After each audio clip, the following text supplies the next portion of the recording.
This program features live coverage of an African safari and may include animal kills and carcasses. Viewer discretion is advised. Good morning, everybody. Welcome to this very misty, very chilly sunrise safari. Now we're starting off here at andBeyond in Ngala, hoping that the mist is going to dissipate a little bit. Yes.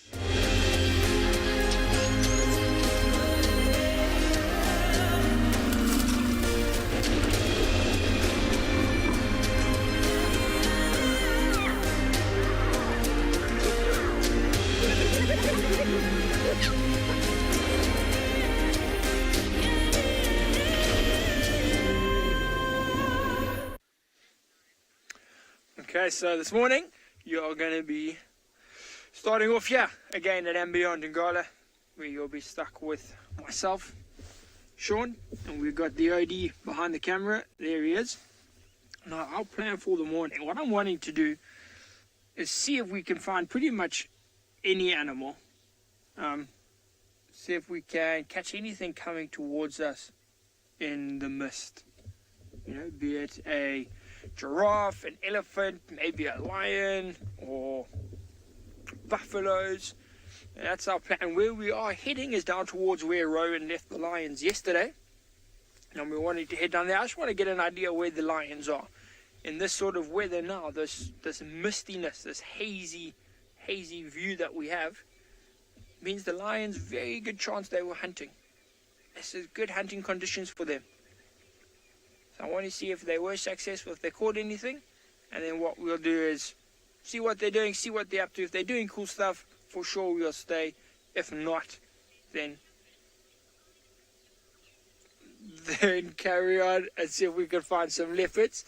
Cameron, thank you for that. Saying you're happy to be stuck with me. I am feeling quite happy today. I feel like today is going to be a good day, Cameron.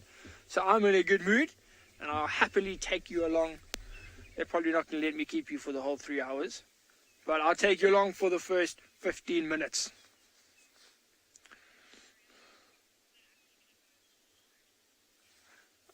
Okay, so I've already been kicked off. So I'm going to carry on looking at the mist, see what we can find. And in the meantime, sounds like Lauren has found some elephants.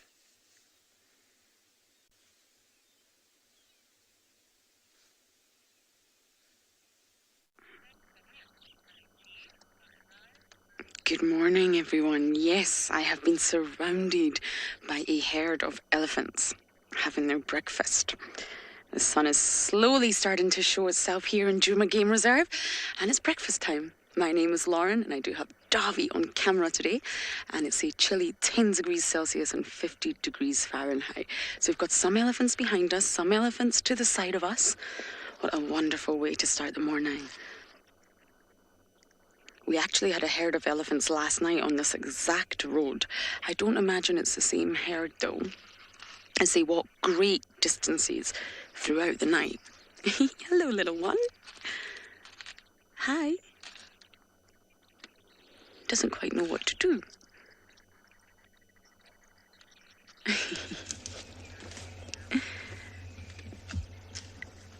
Now, every organism, every species has a Latin name. And I definitely don't speak Latin, but every species has one. And it's to classify them. It's to understand which grouping of animals they belong to. You're a noisy eater, you. But normally the Latin names have meanings, so they sound very, very complicated, but they mean something. Oh.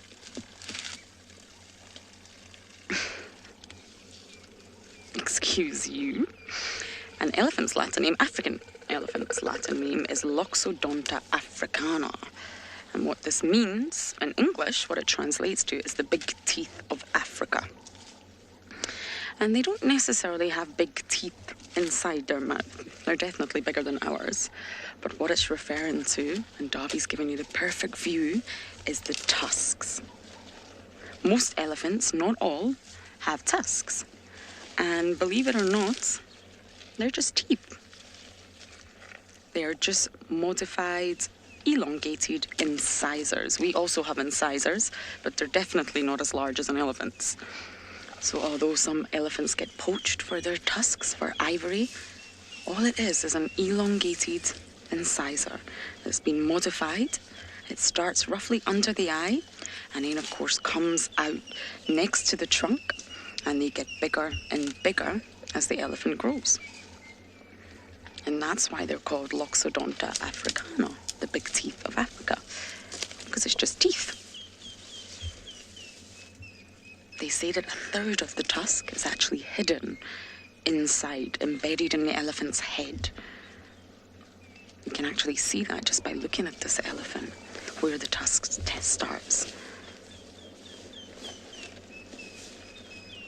Tusks never stop growing unless it's damaged at the root. Unlike us, they'll always keep growing.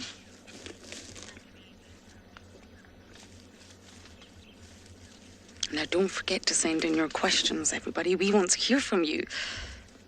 Try not to make them too difficult, but do email them to us at kidsquestions@wildearth.tv. We really, really look forward to hearing from you all.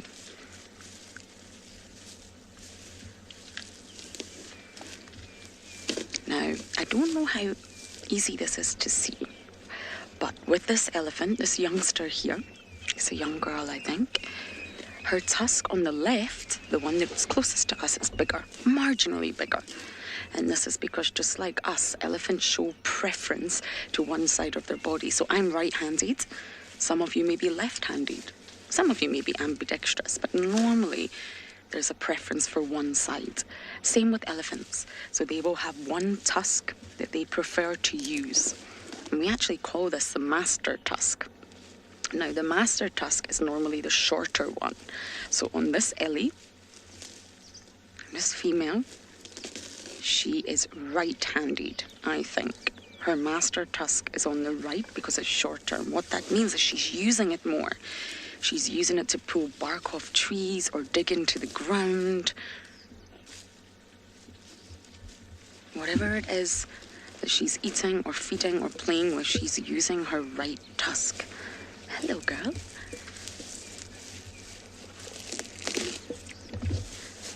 And this is normally the same with all elephants. You can tell which one's a master tusk. Hello, girl. This is a young female. Look at her mammary glands. Lynette, you're saying you didn't know that. Yes, it's not essentially the same as humans, as in right or left-handed, but... Oh, ho, see you. Someone's a little bit grumpy this morning.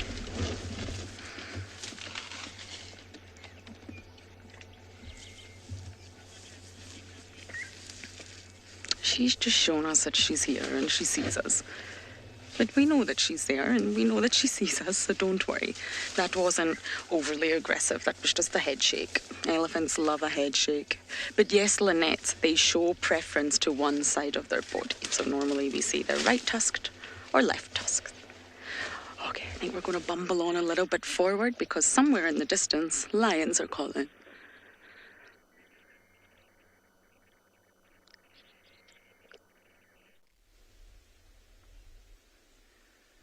Good morning, everyone. Welcome to andBeyond Phinda Private Game Reserve. My name is Clive, and behind the camera today we have Marcel, as per usual. So we are out this morning looking for pretty much anything. The last few days, some of the prides of lions here have been quite scarce. We haven't found any cheetah or anything like that. So we're driving around the area where someone last saw some tracks of some lions. And we are just seeing what the day holds for us. We've started coming up to our airstrip, which, as you can see, is quite a big open area, which is a spot that a lot of animals like these wildebeest and zebra will come and sleep at night, because it's a good area to be able to see all around them and make sure there's no predators trying to sneak up on them. So that's why we thought we'd come and check around here. But so far we haven't found any tracks or anything like that. But it's still early in the morning.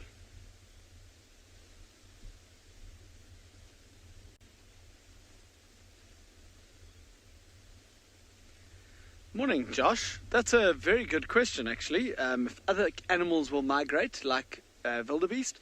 So in East Africa, that's where the big Wildebeest migration is. And another animal that's here that does that is the zebra. They also do that in the same area. Elephants as well. They will do very long distance, I guess you could call it a migration. There are animals like bats in certain areas in Africa where there are huge migrations of bats. So there are many, yeah. In Botswana, there's a very big, if I'm not mistaken, it's a zebra migration as well. So there are quite a few different migrations that happen around the world. But specifically here in Africa, those are the ones that I've named, or a few of them that I've named anyway. Yeah, actually, Marcel's just had a good point as well. There's what we call the sardine run. Now, those are fish that come up from the cooler waters, and then going into the middle of winter now, they come up to our warm waters along our east coast of South Africa in huge, huge, huge shoals, and that's actually happening at the moment. So yeah, that's another migration.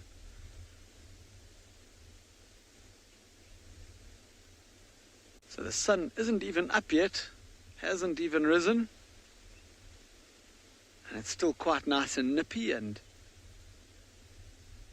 these, when you stop like this and you just watch something like zebra and wildebeest like we're doing now, sometimes it gives you a good opportunity to listen out for some of those alarm calls. I wonder if some of you can remember what kind of animals would be listening out for, that would alarm if they saw a predator. If you think about things like monkeys sitting up in the top of the trees will be always looking out for predators, and they'll sound the alarm if they see anything. Something like baboons as well. Oh, the zebra's got a bit of a fright. Even impala, even zebra and wildebeest like this. All the different antelope, nyala and kudu.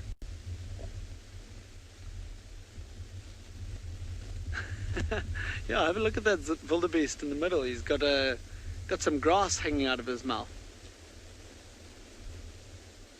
So all these animals will be making use of the nice cool morning now to start feeding.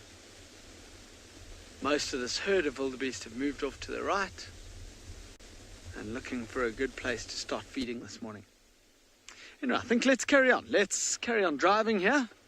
We're going to reach the top end of the airstrip soon. And then we're going to go right around and down to a beautiful watering hole on our right-hand side. And we'll go see if there's anything down by the water.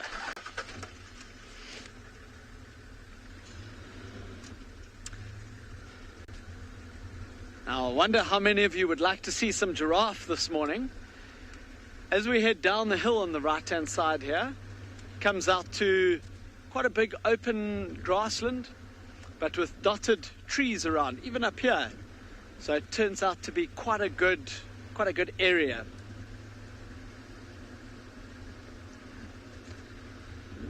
Morning, Trevor. You're asking how tall giraffes can get. Well, that's really going to help us try and find them this morning, because as you know, they are very tall. A big adult male giraffe, if I'm not mistaken, gets to about 5.5 meters or so. So that is really, really big. So that'll help us to find them if we keep looking around the trees, looking for the little head sticking up above the trees. That's exactly what myself and Marcel are looking for. Yeah, so with it being grassland with dotted trees around, that's the reason that it's a very good area for us to be looking for some giraffe. Unfortunately, it's actually one of the animals that won't help us find the predators by sound anyway. They don't have an alarm call like the other animals. They don't make a barking sound like the antelope. They don't make what would I call a monkey sound? A chattering sound like a monkey, or a bark like a baboon. They just stand together and they all stay in one spot. So if you can find the giraffe, excuse me, if you can find the giraffe and you can see if they're all looking in one spot, sometimes that helps you. But they don't make a sound to help us try find anything. Oh, look at the sun just popping up. So I'm just going to move back a few meters just to show you the sunrise. Welcome to an African morning. I think it's going to be a really beautiful day here in South Africa. I still like that quote of Ernest Hemingway. What's that? I never knew of a day that I woke up in Africa. It was not happy. There we go. Marcel's pearls of wisdom for the morning. Thanks, Marcel. The little band of clouds close to the sun there, I don't know if you'll be able to see it on the screen, but those clouds are actually over the Indian Ocean. So we're only about, as it stands here, about between 30 and 40 kilometers from the east coast of South Africa and from the Indian Ocean. So it's very close there.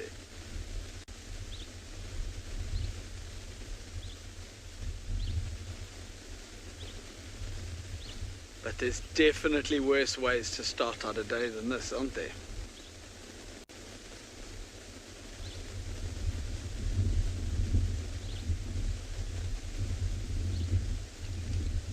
Alana, I'm glad you say this is brilliant, and I 100% agree. I hope you've been on safari before and been able to see one of these beautiful South African sunrises before. But if not, we'll bring it to you. Sure, it's actually getting so bright I can't look at it anymore.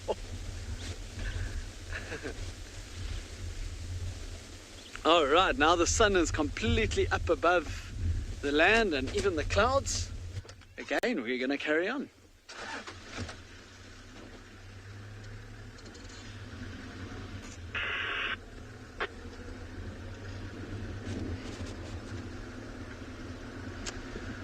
Well, while we continue through these areas, we are going to send you across to James, who's going to say good morning to you.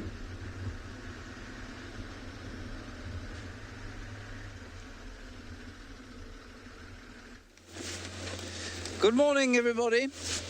Welcome to this end of the Sunrise Safari. We are on the trail of Thandi the leopardess.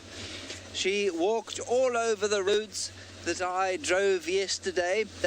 She went out of Djuma. I think she's collected the baby, her youngster, and she's headed in here somewhere. So I'm wondering if perhaps she doesn't have a kill. We're hopefully going to find her today, but I mean, we hope for that every day, don't we? My name is James Hendry, in case you're wondering. BK is on the camera. And we're just going to make sure that we're not driving over her tracks. Thandi is a leopardess who we have been, well, trailing for the last few days. We saw her yesterday morning, didn't find her yesterday evening. Now, I can show you a track, at least.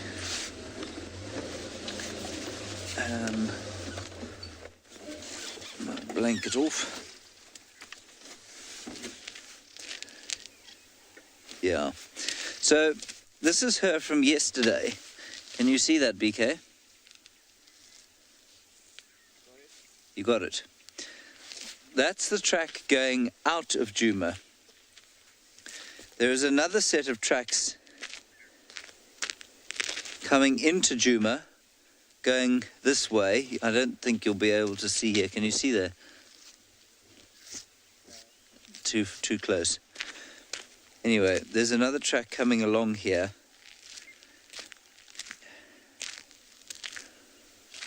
I can't see another obvious one because the ground's a bit hard here.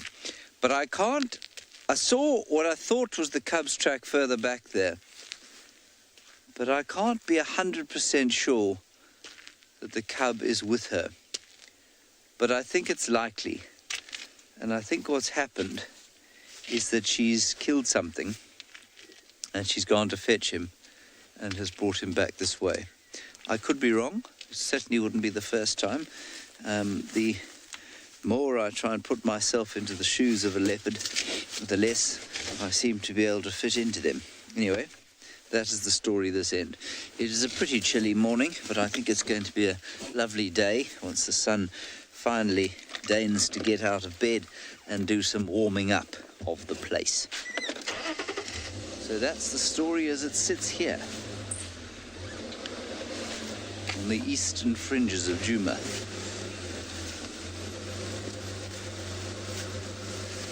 No, Eddie, I haven't seen Tandi's cub since I've been back. Unfortunately, she's been rather reticent in showing it to me. I have seen him once, and that was when somebody... No, twice. I've seen him twice. But those were both times before I went away. So she came marching straight down this road. And I just want some very clear evidence of the cub. I haven't seen any very clear evidence. Anyway, let's keep driving down here. We haven't seen any other animals in this area today.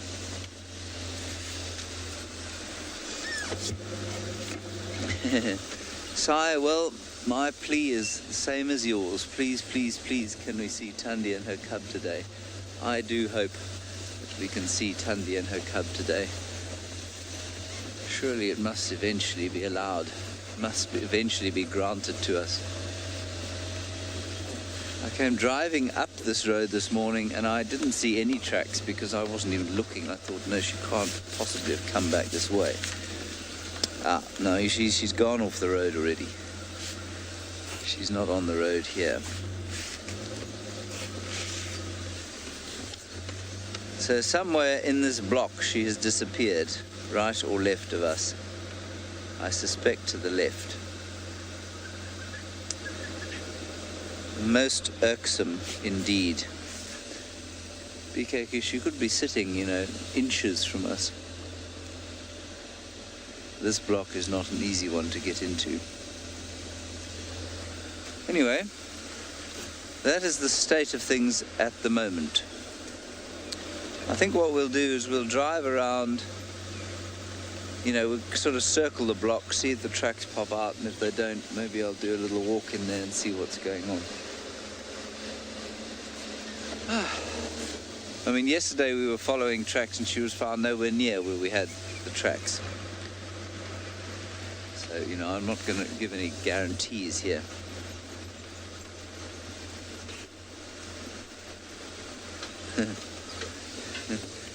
Lizzie, you're wondering why we wear shorts when it's so cold. In truth, it's not so cold, Lizzie. Let's have a look at that bird up there. It's quite cold. It's just cold for us. We're just not used to it being very cold. And most of us, well, the bird's gone because BK decided to do some break dancing as he moved the camera.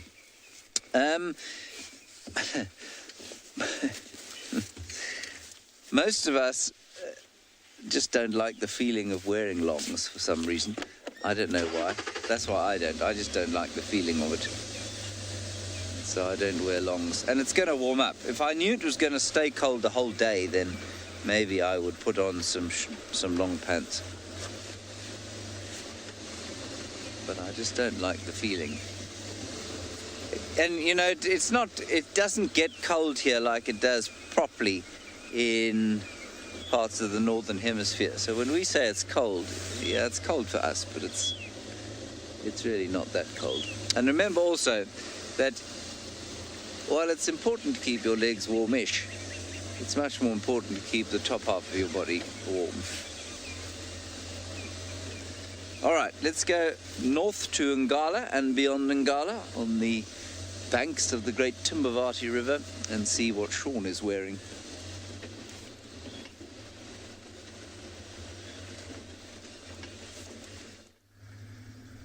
So yes, I am very chilly this morning. As you can see, I put my beanie on. I took it off at the beginning because I don't want you all to judge me. But then my ears got cold, so I put my beanie back on, my hat on top. And I am very different to James. Sounds like James is worried about the top half, keeping the top half warm, which I am too. I got about 5 layers on the top. But then I also have on long pants, a blanket, the car's heater. So I'm trying to stay as warm as possible. And what we're also trying to do is head uphill. We're trying to go up. So you can see now it's a bit clearer in front of us. If I just turn slightly, and you pan that way. So you can see in front of us it was quite clear, but if Odie turns that way, okay, besides the sun, you can see just beneath the sun there though, it is quite hazy, quite, well, misty. It is very, very misty. And that's because there's like a riverbed that runs down there. It's a very low-lying area. And then obviously the cold air gathers down there. All of that mist gathers down in these low-lying areas. So that's why this morning, myself and the OD are trying to go up as many hills as possible and just sit there and hope the lions do the same thing. And it should be what they're doing. You know, weather like this, obviously the animals, they do get cold. They have the fur and all of that to keep them warmer than we do. But these animals still get cold. So what we often find on a morning like this, where there is mist, there is a bit of dew, is that the animals will huddle together. So you'll find all the lions together in a little pile, and it's generally in an open area, so a place that we would call a sodic site, so an area that has sort of no grass, it's just sort of sand, or even on the road is where they would gather and just try and share warmth in the early mornings now. So it makes our lives a little bit easier, because what we're doing is we're looking into open areas. We're looking wherever the sun is. You know, generally in the afternoons you want to be looking in the shade, but now you want to look in the sun. Everything's going to try be in the sun, getting warm from a very cold night, which again, so Abby, I think it was Abby, exactly, they do not have beanies, and that is why I'm glad I'm not a lion. But that is exactly how they keep warm. They will huddle nice together. I'm quite excited to find them early now while it's cold. Sorry, we're just wiping the lens there because of the mist. Because I think those little cubs, those two little cubs, are going to just be, you know, lying on top of other lions, each other, just in this big little lion cuddle puddle, which will be very adorable to see. But that's how they do it, you know.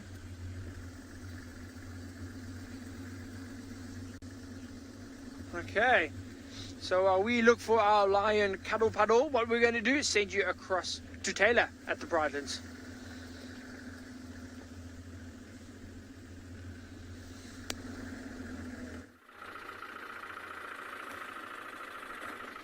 Good morning and welcome to Pridelands here in Tswalu Game Reserve, part of the Greater Kruger National Park. My name is Taylor McCurdy, and on camera with me today is Kat, and we are freezing, but it's been quite exciting, so the adrenaline is pumping. We have had some male lion tracks, which we started following up on, and then we heard a leopard sawing, so we raced on into the area where we've now found some female leopard tracks. But there are also male leopard tracks around a little bit further east of us. So I don't know who it was that was making all that noise, but I'm hoping to find them.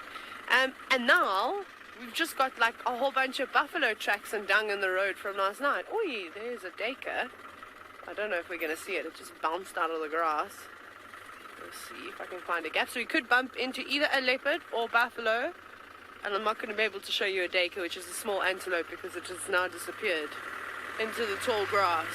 So I think the buffalo that we're walking on this road, maybe it's from yesterday afternoon, so we'll see if they are moving up onto this crest, which I think is what the leopard was doing too.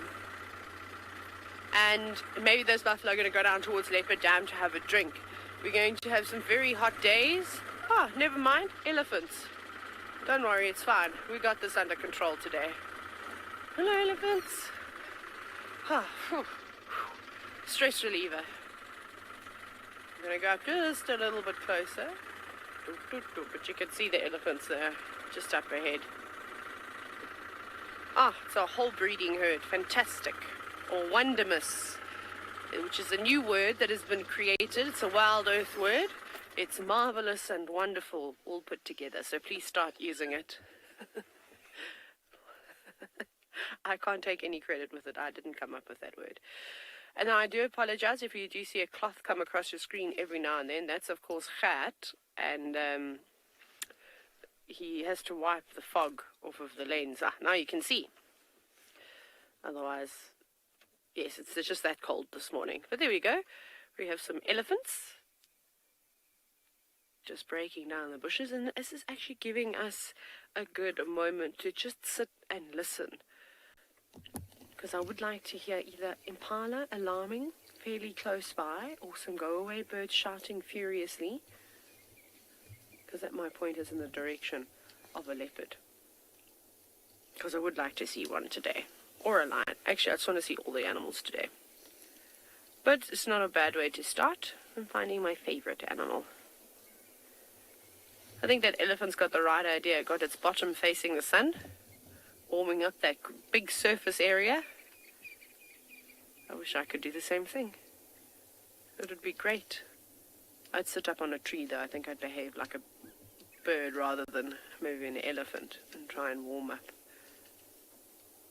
But there they are, just feeding. Let me reposition because it's not a great view, sorry. The elephants are everywhere, but they're not very close. They're quite far into this block still.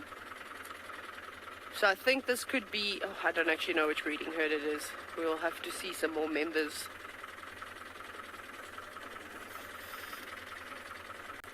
Morning. There's a little baby. Just trying to sneak in here. Hi, girl. Sorry, I'm so sorry. And yes. Hi, big girl.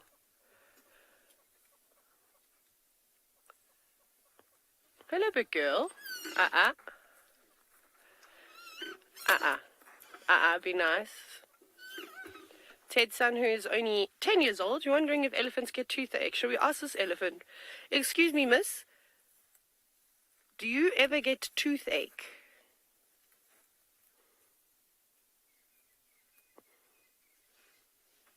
Ted, I haven't quite worked out how to talk elephant yet, but I'm working on it.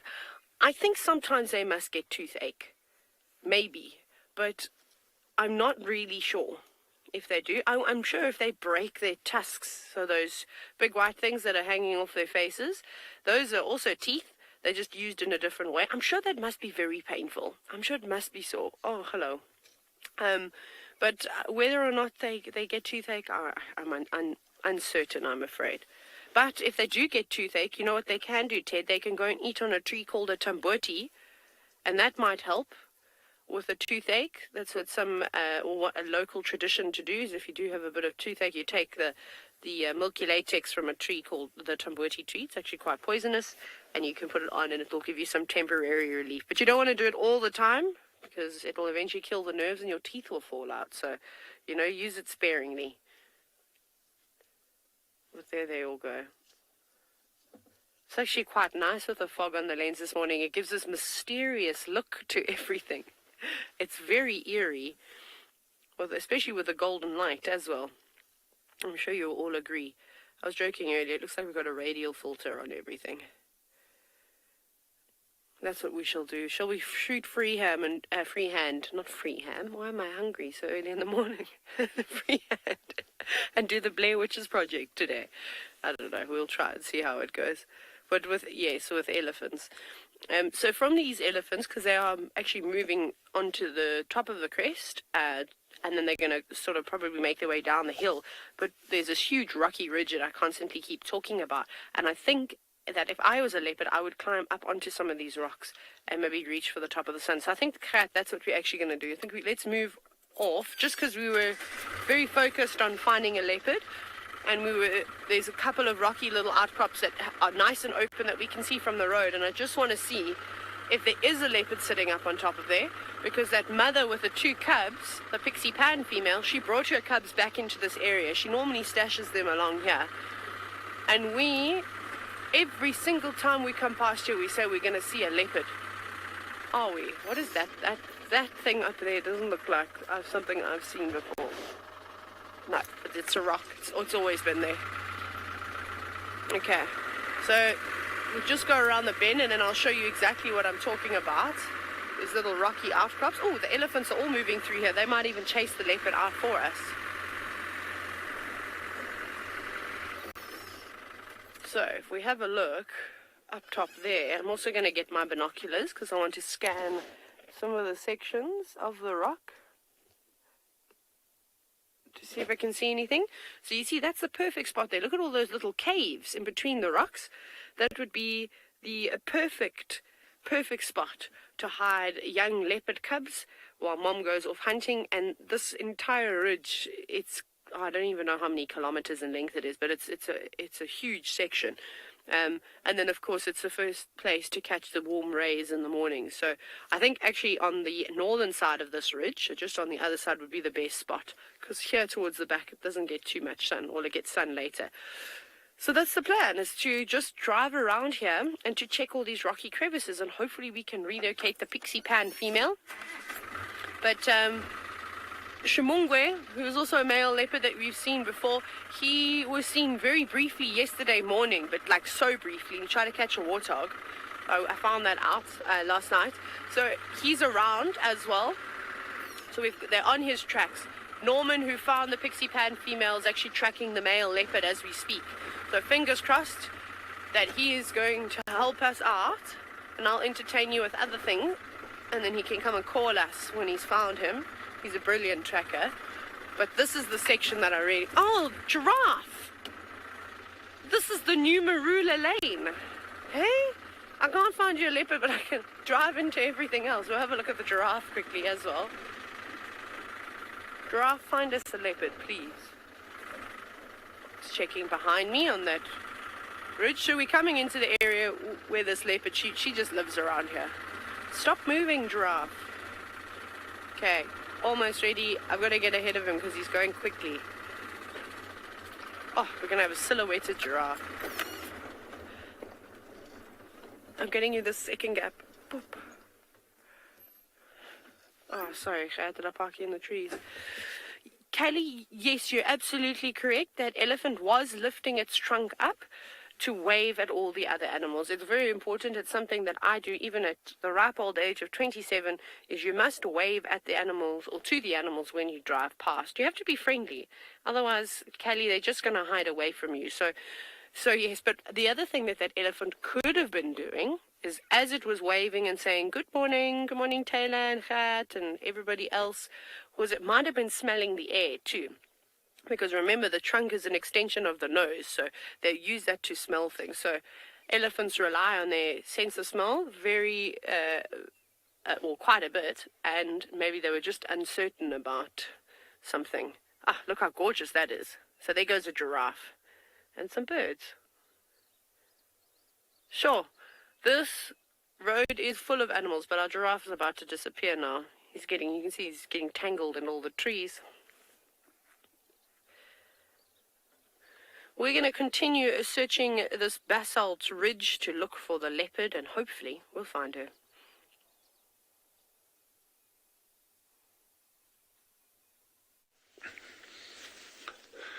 Good morning from another fantastic day out here at Tswalu Kalahari. Jean-Andre, old birthday boy from yesterday, on camera, and Dylan, myself. It's just another stunning day out here. I'm really, really pleased that you could all join us again. We disappeared a little bit early yesterday. Just we had a slight vehicle problem, so we ended up having to be given a lift back from one of the other guides. But anyway, we managed to survive, and all's well that ends well. We are now sitting at this waterhole. We're not going to sit here too long, but we had two cheetah males that were moving in this direction, but it was still pitch dark when we saw them, when we came out here. So we just thought we're going to take an absolute chance, sit down at the water. Maybe we'll be very, very lucky and see them if they come down to drink. But cheetah don't need to drink, so it could be that they actually just bypass us completely and we miss it. But that's part of it. So, but feel free to ask questions, chat. I'm still so excited about that porcupine burrow we had yesterday. I mean, that was just, I was completely blown away. As I say, always something new out of Africa. You can see from the ripples on the water, there's a lot of wind this morning. So when we head up to the meerkats later, it'll be interesting to see how they're reacting around it.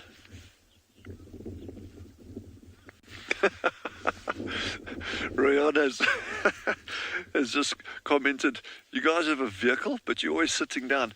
You know what, vehicles they serve their purpose, but Genre and I, we really prefer to be out on foot and trying to experience the outdoors like that. That for us, that's what we enjoy doing. And I think, if we enjoy it, then we like to believe that others will enjoy it as well. So, and I mean, you can see a lot of smaller things like that as well. So, but vehicles have their place, and that's because we got such massive distances to cover in this area. That's really, I mean, that's how we get from A to B. We wouldn't be able to do this if we didn't have a vehicle. So, because we're just chuckling now. So where we're sitting, we've got a high dam wall between us, and the risk of this, and I guess it's with any sighting, whether it's lions or elephants or leopard or a tortoise, you can sit in one place hoping it comes down, but it could just bypass you on the other side very, very easily. So this is a bit of a long shot we're taking here, but it's good to be out here, and it's good having you all with us. Got some lapwings on the edge of the water over here, little blacksmith lapwings, foraging. Otherwise it's still fairly quiet.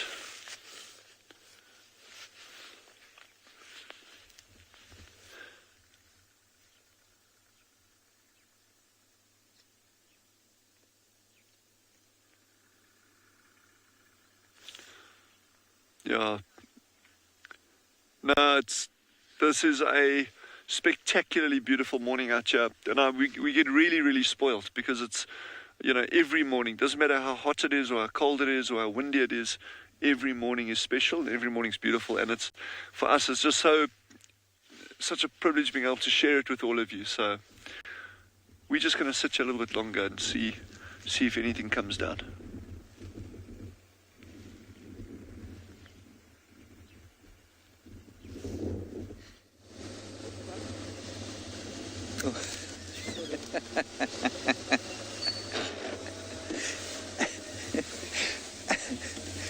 One moment.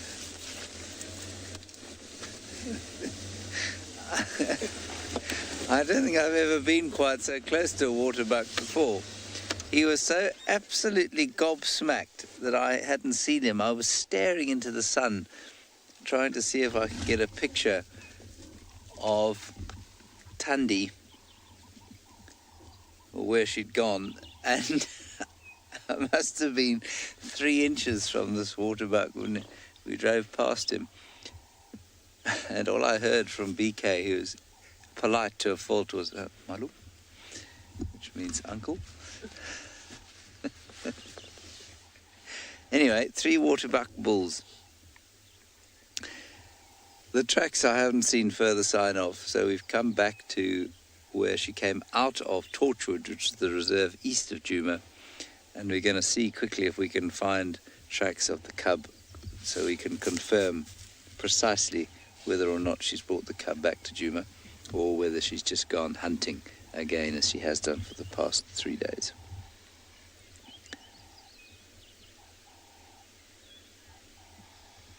Right, quickly over to Taylor.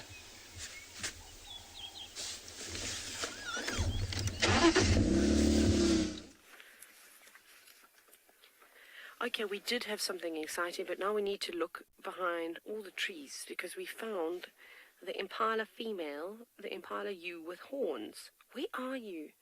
She's got funny horns. She's in here. We just saw her, but she's just gone behind, I think it's a gardenia that they're all feeding on. We'll just keep a lookout because they seem to be filtering out to the right.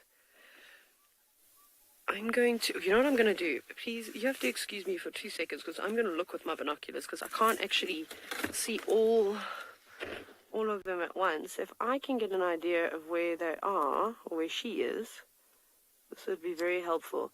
But it's so cool to see. She's got very flimsy horns. They don't stand upright like the male's beautiful horns. They kind of flop to the side. Okay, let's see. The ewes are moving off to the right. Is she going to follow? Zebra, get out of the way. We're trying to look for an impala here. A very special one. Also, I don't know why MTN has to send me 6,000 SMSs. Okay, we're looking. Gert, are you also looking? No, you stop looking. It's looking at the zebra. Get out the way, zebra. So that ewe is basically, I think she's like literally behind the trees. Oh, she was standing out here and they opened so nicely. And this is normally quite a nervous herd of impala. This is actually the most relaxed I've seen them. Every time we stop with them, they dart away. Oh, I was hoping we were going to get her. I still have hope. I'm hoping we can just even get a glimpse. Where is she? I've completely lost her. Let me go for... Oh, there she is, there she is, there she is. Zoom in, zoom. I'm going to go forward, stay like that, excuse her. She's by the zebra. Okay. Oh, I need to go even more forward for you. Sorry, stay like that. So, where the zebra is, she's to the left. Can't stop moving. So, yeah, there she is. She's the impala, this one, yeah. So she's got her bum towards us at the moment. She's in the center of the screen. Watch when she lifts her head up. Lift her. I think it's this one. It looks like it. Sorry, everybody. This is all very exciting because it's unusual for an impala female to have horns. I hope it is her. Yes, it's her. So I'm not really sure as to what's happened to her and why this has happened. Perhaps she just had too much testosterone. It's a genetic malfunction of some sort, but it doesn't change her in any way. It just means that she's got these really flimsy horns. I actually would like to. It'd be amazing to be able to feel how solid they are. Zebra, move out of the way. Classic zebra. But you can see how they're super thin and they don't really know which direction they're supposed to grow, and they're even almost hooking over, which is quite cool to see. So there we go. Very interesting. But now I think that that's going to be the end of our view because she's disappearing right into the back. I think that's her feeding just above the zebra's bottom, if I'm not mistaken. Come on, zebra, off you go. Keep going. Yeah, no, she's just tucked away behind there.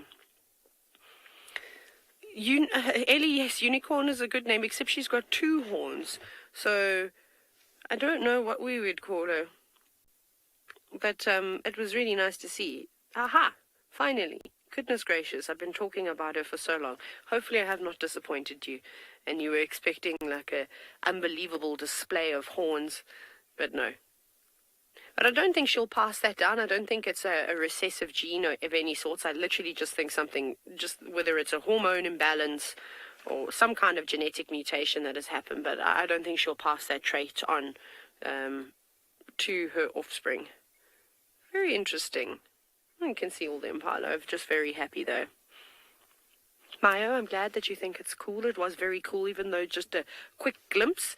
We know that she is here and with this herd with the two zebra. So we can always come back in the afternoon and try and find her. But unfortunately, there's no more roads that go all the way around towards that ridge, which is going to make it very tricky for us to try and find her.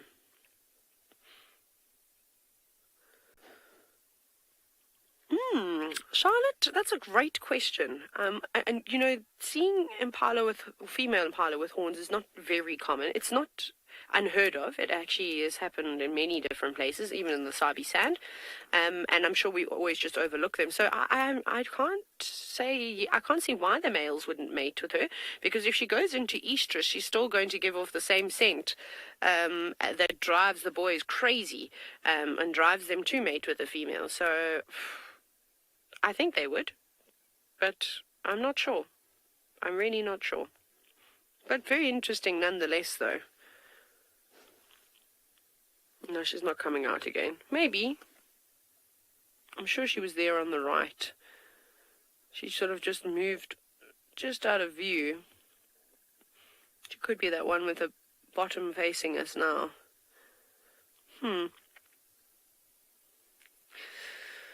Wow. That was not something I thought I was going to show you this morning. Right, fingers crossed, everybody, that the next thing we see is a leopard.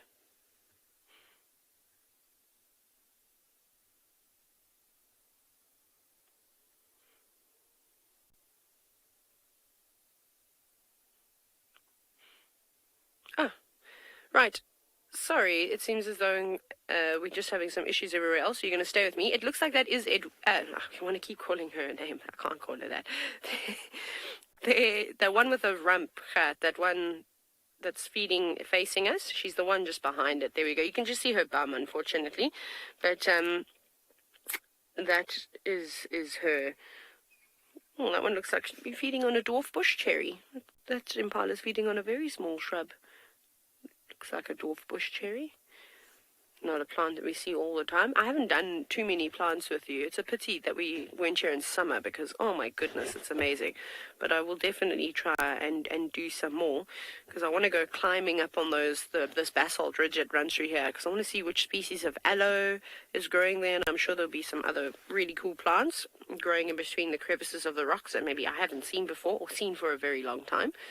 So definitely go exploring at some point. Be nice to do bushwalks here. I think the game viewing on foot is unbelievable. You see, yeah, there she goes. Another quick glimpse of her. But she's got her head down on the ground. But I think that you will get the gist of it now that we've caught a glimpse of this impala ewe with horns. Perhaps we'll see her again.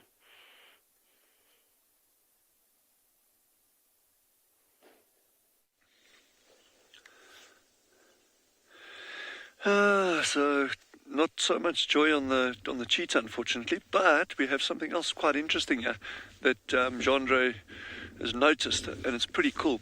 So these little blacksmith lapwings, which are these beautiful black and white birds that are now foraging along the edge of the water here. But what we've noticed is that the other days that we've been, excuse me, that we've been sitting at this dam, is the water has been incredibly calm, hardly a ripple. And they've been foraging all the way up and down along the edges, back and forth, back and forth.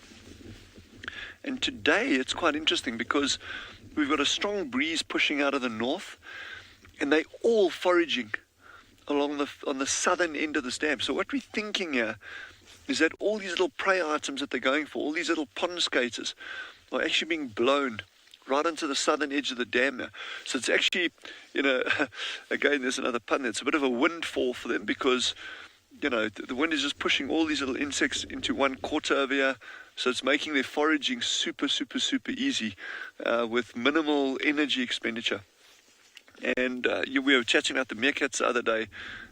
When you look at small animals, so much of what their foraging goes about is purely about energy loss, energy gain.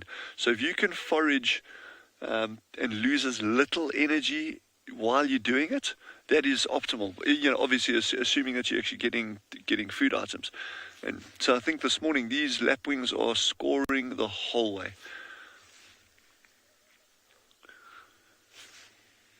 It just shows you that's kind of like the vagaries of nature. You can forage like this one morning and you just get it so easy, and then other days you really, really, really got to work hard for your food. And I guess it would be the same with meerkats or a colony of mole rats that encounters a nice big subterranean tuber that they can feed on for a week or two, as opposed to having to ferret out all these small things all the time.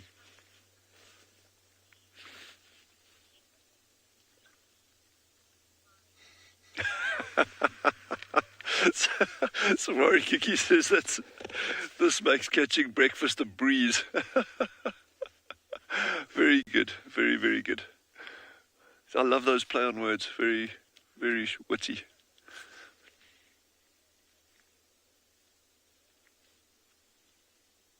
But it's lovely to watch them, just going along there, dipping, dipping, dipping. So these birds they typically forage along the edge of the water, but they won't only, in fact, where we are staying at our research centre, there's a pair of these blacksmith lapwings that have taken up residence there, not permanent it seems, but they seem to be there probably 3-4 times a week during the middle of the day in between the buildings. There's not a drop of water in sight. The nearest water is probably about 2 kilometers away. So they're not strictly confined to the edges of water bodies, but this certainly is their preferred habitat. And they'll even forage away from the water sometimes. And there's some doves coming in to drink now as well. Oh, and it would be incredibly tough to actually get it on film. We'd be extremely lucky. But when we're sitting out at the meerkats, so from where we are now to where the meerkats are is about 2.5 kilometers in a straight line. But while we're sitting there in the mornings, waiting for the meerkats to do their thing, you get these big groups of doves that come flying over low level and super, super, super fast. But they're going from that direction where the meerkats are straight to this dam. So as we're sitting here now watching these lapwings, then you're starting to see doves arriving bit by bit by bit. And this for me is the exciting part, because you're sitting here, you never know what's going to rock up. Okay, so we weren't lucky with the cheetah this morning, but hey, that's part and parcel of what we do out here. And that's what makes it fun. I think I'd be quite bleak if we went out every morning knowing exactly what we would see every morning. It would kind of like take that surprise element out of it. So I think we'll give it another 10-15 minutes here and see if there's any life on this wicket.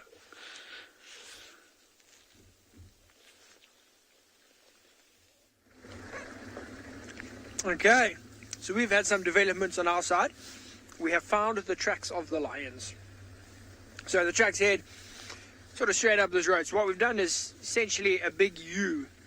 So we sort of started at the camp, which is roughly here where my finger is. Then we went across, we went down, we're now going across, and now we're going back up. So the lions fooled us. Looks like they headed straight towards the tented camp.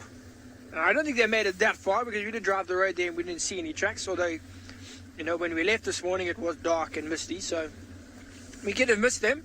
But at least we know what direction they are heading. They're going up this way, along this very road. At the moment, they are not on the road. They're probably just walking on the side there. But the tracks will join up again. We have people off in front of us. One of the tracking teams, I know Nicky's there. I'm not sure if he's tracking with Yapi or Eric. But they got the tracks. In fact, if I reverse a bit, let me just reverse straight back here and show you. Eddie, can you get that there? Okay, so you can see that on the ground there is lion scat. Let me just leave my blanket here. There we go. So you can see here, all of this, it smells horrible, but this is lion scat, and it's actually quite disgusting. Like, the different colors, pretty horrible. Obviously, whatever they've eaten, it actually looks like, you can see like a bit of meat here, when you kind of fillet it and it's got a bit of sinew and that sort of thing. That's exactly what that looks like over there. It is horrible. You can see on this side, I don't know how well you can see, but there's like bits of almost like fur. When they're cleaning a carcass, whatever they ate 2 nights ago, they lick that fur off. Sometimes they do swallow a bit of the fur. And if you come back here with this heat, maybe 2 days, and it's nice and dry, it starts to crumble and you just get looks like a hairball. Pretty disgusting. But it's a good sign. It means they walk down this road. You can see it. It's still fairly sort of soft. It's obviously quite cold from the weather. But, that tells us it's fresh. It's last night. We know their tracks are here. So for us, when we're tracking, that's a fairly good sign. It's telling us, okay, guys, you're going the right way. You're on the right track. So it's awesome. So we're going to continue the pursuit as soon as I've wrapped up here, because it is still a bit chilly. There we go.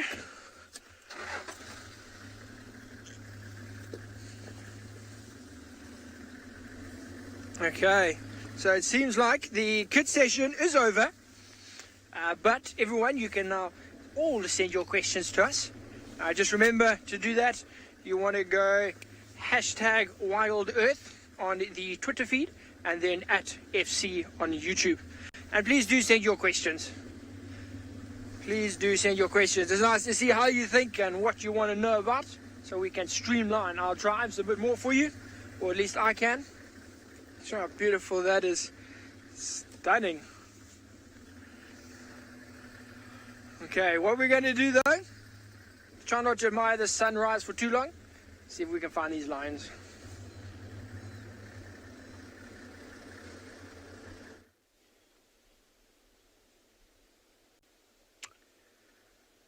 So as you can see, we've come out to this beautiful open floodplain, or a big grassland here on andBeyond Phinda Private Game Reserve. The sun is well up in the sky now, and it's definitely warming up, but you can see there's actually still a little bit of mist down there.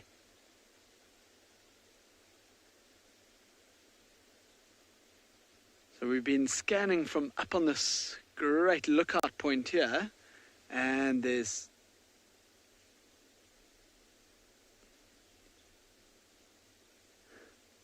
sorry, we've got a little urgent update that we're going to send you across to Tswalu quickly. He's got something exciting there for you.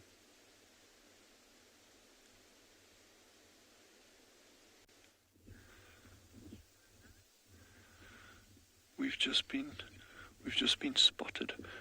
We're sitting at this jackal. One jackal came out to drink, and then two others arrived behind him. The third one's just moved off now. This is fantastic, and this is exactly what I was saying. You never know what is going to arrive, ever. Oh, look how gorgeous those animals are. Look at that, look at that. He just came in, had a quick drink, then he moved off. So those are black-backed jackals. This is so beautiful. I mean, just sitting here like this quietly is just an absolute winner. I think we might actually spend a bit longer here this morning, depending what comes out. Veronique, the meerkatter, she is heading up to the meerkat, so she'll keep us posted if there's any developments up that side. But I think maybe perhaps let's just spend a bit of time here this morning and see what else comes out. We know the cheetah are definitely in the area. Like I mentioned, we saw them. Unfortunately, it was pitch dark at the time. Because Jandra and I, to get out here, we start walking from where we stayed about 1 o'clock in the morning. It takes us five hours to get here. 4 hours to get here on foot. So we saw them in the dark. Are your feet okay, Jandre? They're not too sore. No, he says his feet are very sore from walking this morning.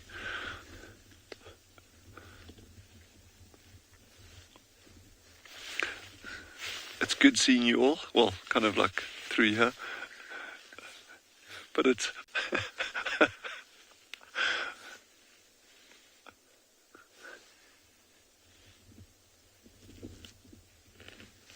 See, these lapwings are still foraging across here to the right.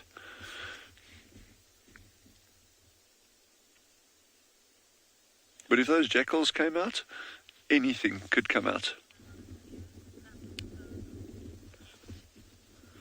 Thank you, Jenny. Jenny says that was so cool. It certainly was. And these little black-backed jackals are really remarkable animals. You know, we've mentioned before, they kind of equate to dingoes in Australia, coyotes in the States, and dholes in India. It's kind of that similar ecological niche that they fill there. But they are real survivors, eh? And, in the face of all these other large carnivores in African savannas, jackals persist, and they thrive, actually, rather more than just persist. And super adaptable. I mean, you watch them catching birds at waterholes like this, and you think, well, how does a dog snatch a bird? But they do. They are remarkably adaptable little predators.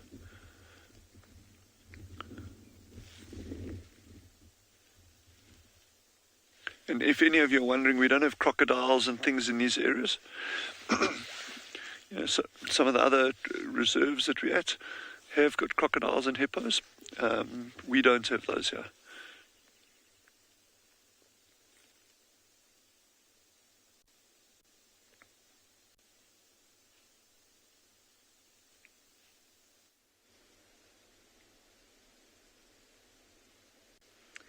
Well, I hope you enjoyed that jackal sighting. It looked really nice. But we've come back to this big open expanse of a view that we've got here. Myself and Marcel just wanted to stop here and have a scan around and see if we could spot anything out here. And we've seen quite a big herd of Wildebeest, a couple of zebra out here as well. And again, because it's a big grassland, there's lots of food for the animals that eat grass, like those animals that I've just discussed right now. There's also a good source of water straight out ahead of us. This actual area that we're in is a riverbed, and so it's a seasonal river though, so it's only when there's a lot of rain that this river will actually flow. And this whole grassland here, sometimes when there is a huge amount of rain, this river will burst its banks and this whole area becomes a floodplain, so it's just all water. And I've only seen that once, about 2 years ago that happened, that this whole floodplain flooded over. And speaking to someone who's been here a very long time, I think he said at that time, the only time he had seen it before that was about 10 years before that, so it doesn't happen often.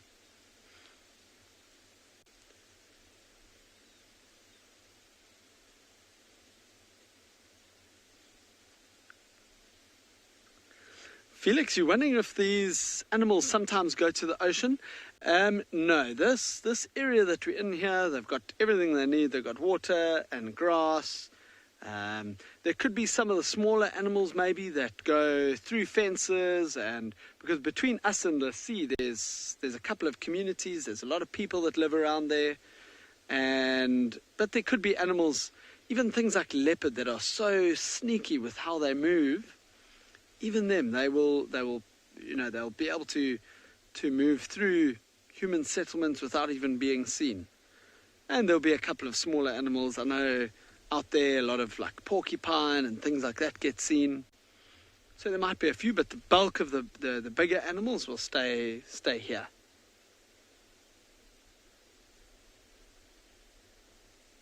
Really pretty area though. Right, I think we are going to head on down.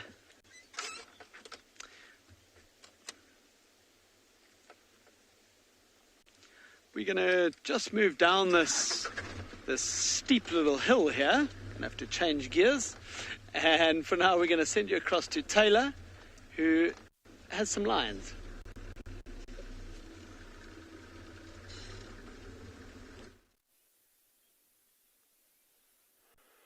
We do indeed.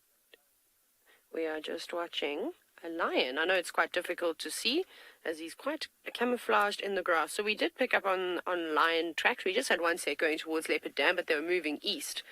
And then we got distracted because we heard the leopard sawing. So I was very excited to follow up on the leopard. And the other guys came around and found the lions. There's 2 of them. By the looks of it, it looks like the 2 young males that we have seen before that we suspect were booted out of the Ngala Pride, which is the pride of lions that we see all the time. And it's good that they're back because they've been very quiet since they got chased off of the buffalo kill that they had made just to the north of Leopard Dam, in fact. So I think this one with the tattered ears perhaps is the male that has a bit of a limp. Remember, if you remember correctly, he was the one that had the very tatty ears, a little bit more scarred than the other male. Hello. Yes, he's got very tatty ears. So this is the male with the limp, and it is definitely the younger boys. It's nice for them to see. I did hear that the other male is just further off into the bushes. He was going on a bit of a walkabout. And Steve, one of the other instructors at Eco Training, went in to try and follow him. I can actually just see him moving out now. But I think we'll just stick here for the meantime and see if they rejoin one another. So if this male gets up and sort of moves a little bit to the west, then we will probably head in that direction and follow him in.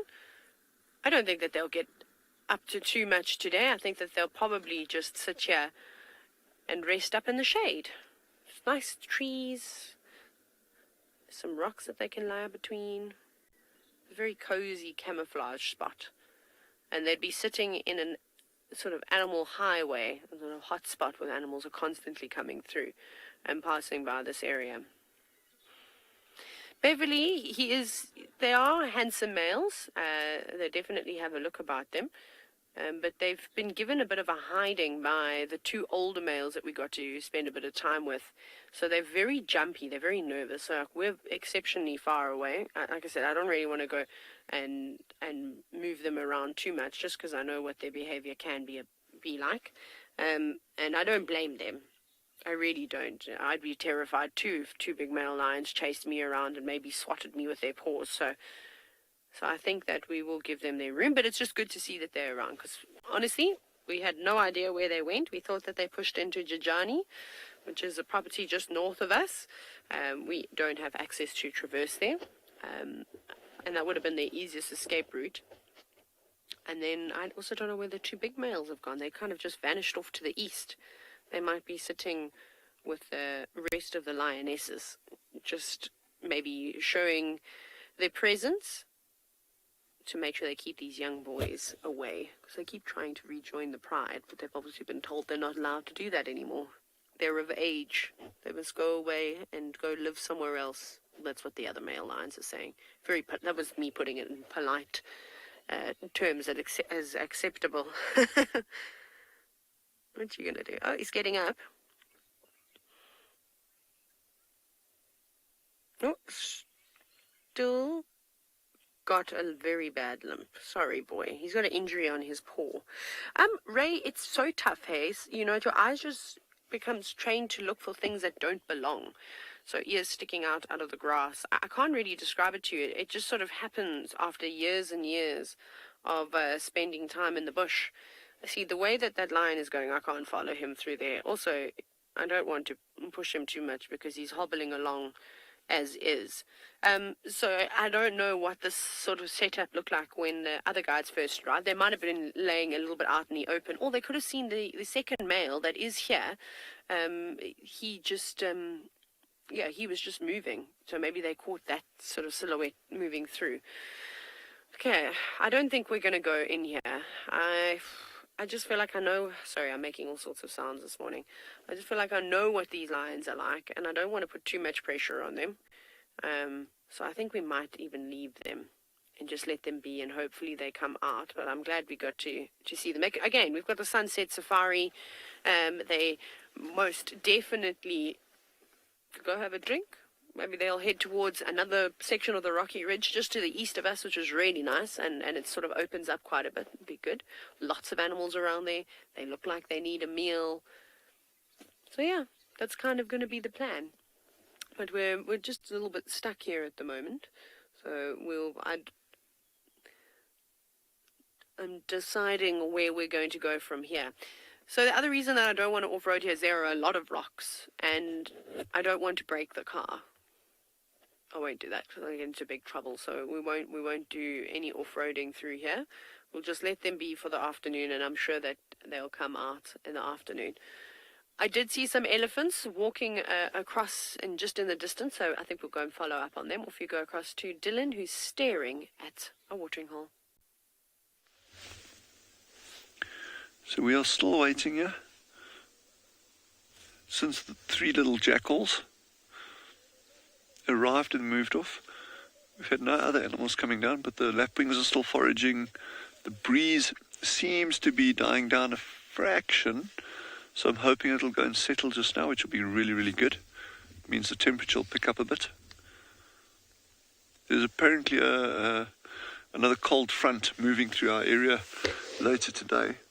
So I'm hoping by cold front I don't mean sub-zero temperatures. John, I don't know if you're able to get onto that group of lapwings. I know it's quite. So we're doing a bit of a contortionist act in where we're sitting over here. But I really want you to have a look at these lapwings, these youngsters.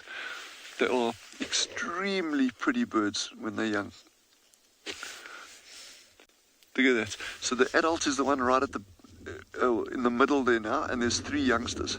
So those beautiful brown and grey and black patterns with the white. So this is wonderful that these adults have actually successfully raised all 3 chicks. They nest completely out in the open, exposed on the edges of these dams. So you can imagine, okay, there's an animal coming in straight behind those lapwings. I don't know what it is. What is it? I just see legs. It's a buffalo. Oh my goodness. It's a buffalo.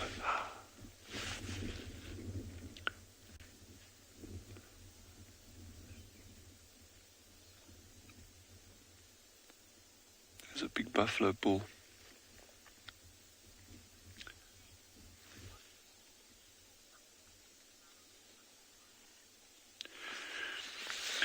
Sorry, Jane, please repeat that question. What would be the least, something about a mammal? The least what mammal?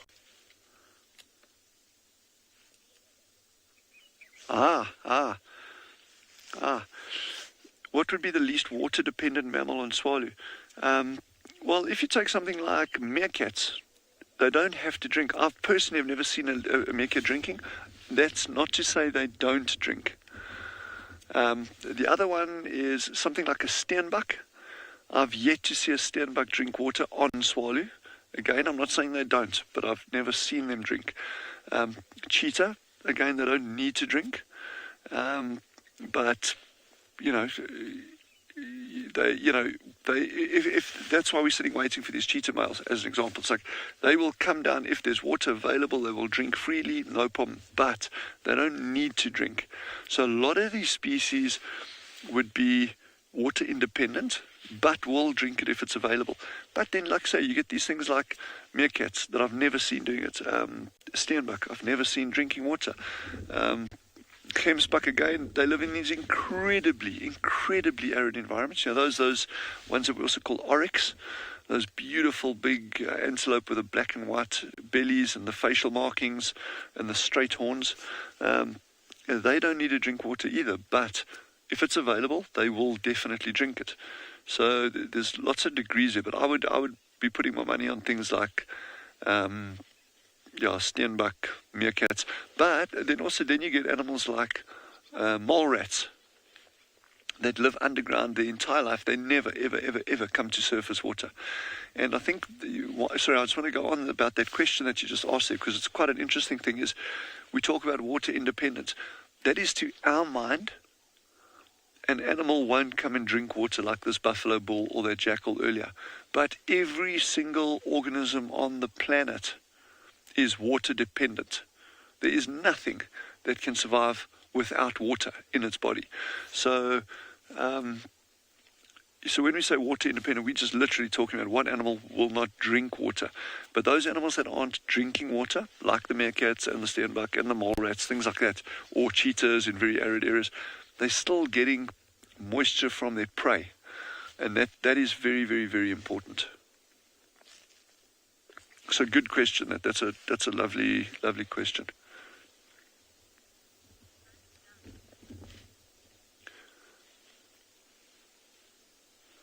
So if anyone's wondering, well, I'm sure a number of people are wondering about that red marker in that buffalo's here. That was many years ago. This is a very, very old bull. You can actually see his horns are wearing off, and even his body condition is starting to get quite thin. And guys were just doing blood tests on buffalo, a number of vets, and this is probably 8 years ago. So that is a tiny, tiny little tag just to identify an individual. But we got very, very few of those animals around here. I'm actually surprised to see this bull. I haven't seen him in years. Well, no, not years. I'd probably say 4 or 5 months.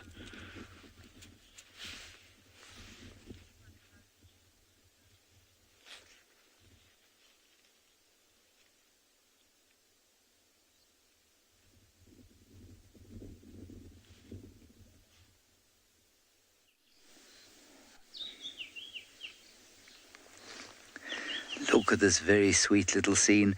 I don't know if these 2 squirrels have been caught frozen in flagrante delicto, or if they're just huddling for warmth. Whatever the case, it is a very sweet little scene. There doesn't seem to be a great deal of movement, so if there is love involved, of the carnal kind, I mean, well, then it's very, very gentle.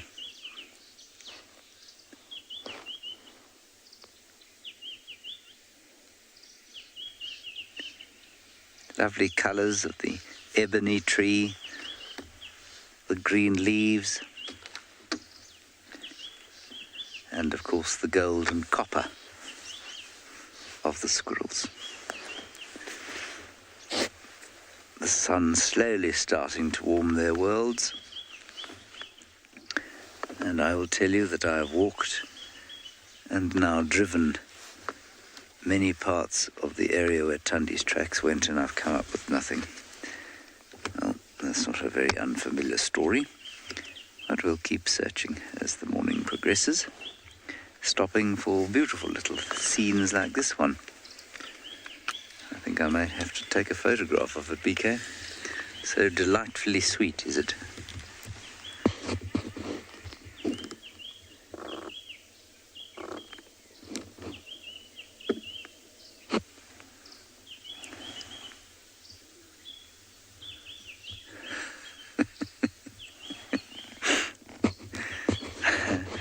I really don't know what this lot are up to.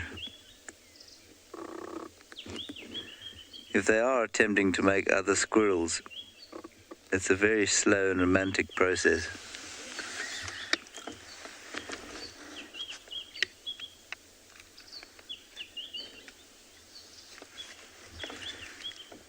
Oh, here we go.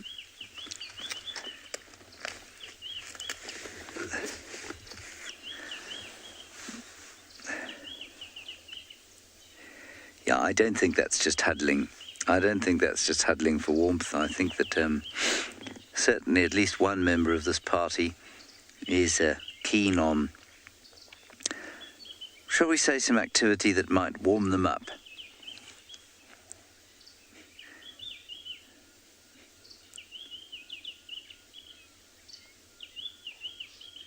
We're now engaging in some grooming.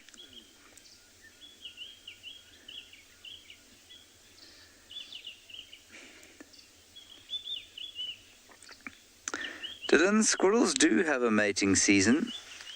Of course, can I remember when it is? I'll just check for you quickly.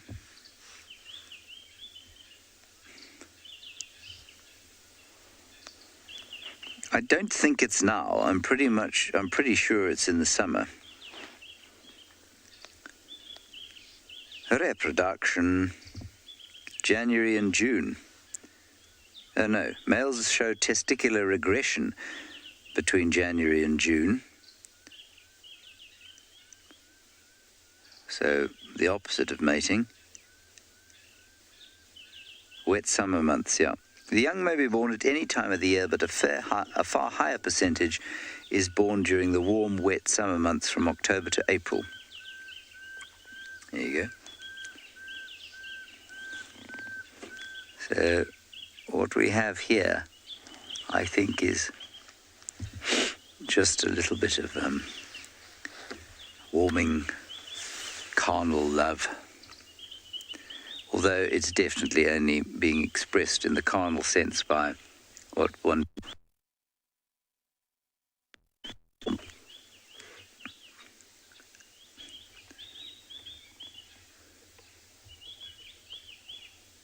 The males are normally bigger than the females anyway, and the one on top there seems to be smaller.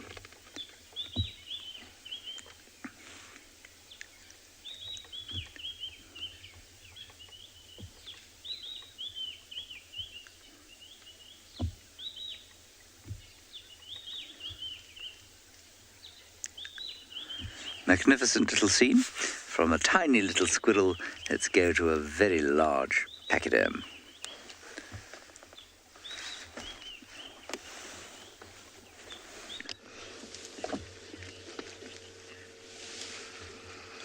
I think this is the same elephant herd we had earlier, actually, because we've done a ginormous loop. The Incahumas, I am convinced, are on our property. We've got tracks for the entire pride. They go into a block. So normally what you do in that situation is go and check the boundary lines to make sure they've not crossed out. There's no point in bundabashing through a thick block if the lines are in fact not there. So they don't appear to have crossed out. So we're back to almost where we started. I'm pretty sure this is the same herd. I recognize some of the individuals. They haven't really moved too far. And what we're going to do is go back and look for those lions. I'm convinced they're here. Of course, Mohawk and Blondie. Oh, Mohawk, sorry. I think it was just one. Was seen on the dam cam last night around 1 o'clock. And they are our Avoca coalition. But I think the rest of the pride is here too. But it's cold, so it's much warmer to be in the middle of blocks than it is to be out on exposed open roads where you're going to get the cold and the wind chill. This is a really large herd. They're quite spaced out, but of course they're always communicating to one another. Elephants have such a diverse range of communications. They can communicate through posturing. That's what we very often see when they do the head shake, their tails, their ears. Or they can communicate vocally, which is what we hear. Trumpeting, even screaming. I have heard an elephant scream. And this can either be due to excitement or anger, depending on the situation. Okay, I don't think this is the best views. Let us go forward. Elephants are everywhere.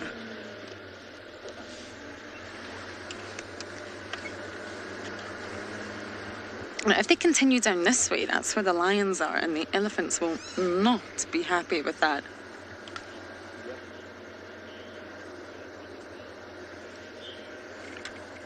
Sure, you're asking how long do elephants normally live up to in the wild? Well, anywhere between 60 to 70 years old on average.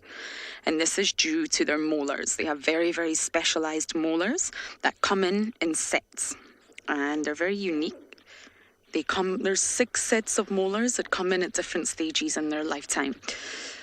First set comes in at 1 year, second set comes in at 2 years, set 3 comes in at 6 years, then 15, then 28, then 47. And that last set has got to last them. So they say that the elephants up in the Masai Mara tend to live longer than the elephants down here. And it's based on diet. In the Masai Mara, their diet is predominantly grasses, soft, palatable grasses all year round. Whereas here, in winter, they have to eat twigs and sticks and branches, trees, shrubs, and that wears down the teeth quicker. So if an elephant doesn't die from disease or parasites, then it's normally the wearing down of the teeth. And that's anywhere between 60 to 7 years.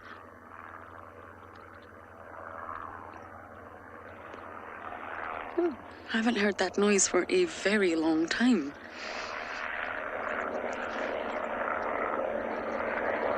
That is not the elephants, everybody. That is a flight in the sky.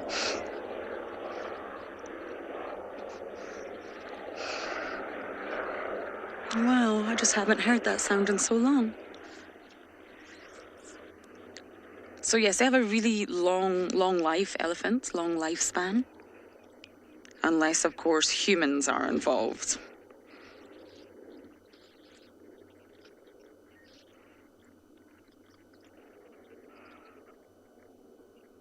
You can see this little youngster's chewing on a branch of some sort, and that's going to have a bigger impact on the teeth than wood grass.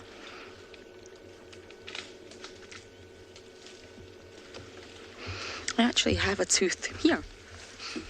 I've showed it many times, but I think since we're talking about teeth, I'm going to point it out to you. Now, this was in our tent where we had permission to have things like this, but I could not sort of take this out of the Sabi sands. This wouldn't be allowed. It's essentially a tooth, which is ivory. So here's my little porky pointer, and you can see, well, you can sort of get an idea of size. I think this would be molar 2 or 3. And if I turn it this way, you see the ridges. These are called transverse ridges. Asian elephants don't have these. Their molars are slightly different looking. And that's one of an elephant's molar. Right there. And once they wear down, the transverse ridges go, they can't masticate their food anymore. And that's why they end up passing away. I just keep this tooth with me so that I can actually show it to people.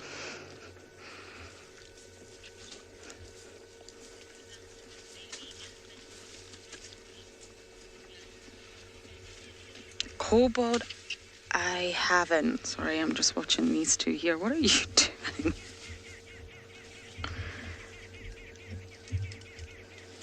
I think they're just playing, nothing too aggressive.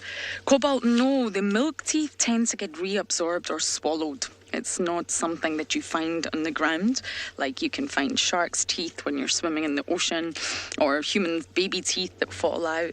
They normally tend to get swallowed back up. A little bit will be reabsorbed and the rest will be digested. But if you do... What are you two doing? I think it's two boys. Well, the first one's definitely a boy. I think the second one is too. These are just youngsters wanting to play. Oh, naughty.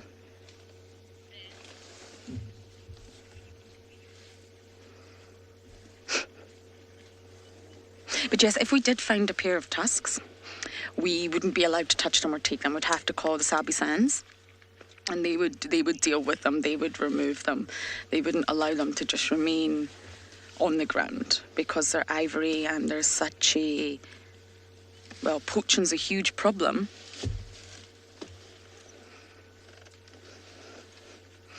The Sabi Sands would come and remove those tusks. I wouldn't be able to take them back to camp or anything like that.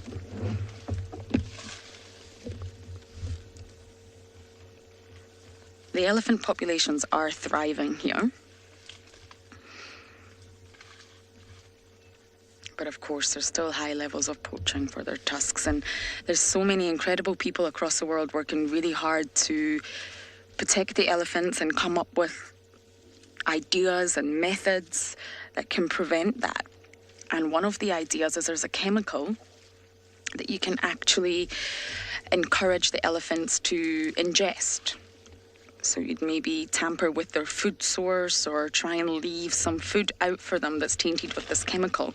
And once it's digested and it enters into the bloodstream, it actually colours the tusks pink, bright pink. So you just have these fabulous elephants walking around with bright pink tusks. And of course that deters poachers. They don't want a pair of pink tusks. So not only do the elephants look fabulous and they're not harmed, the poachers do not want to poach that elephant. I'm just going to go a little bit forward. Make sure nobody's behind me.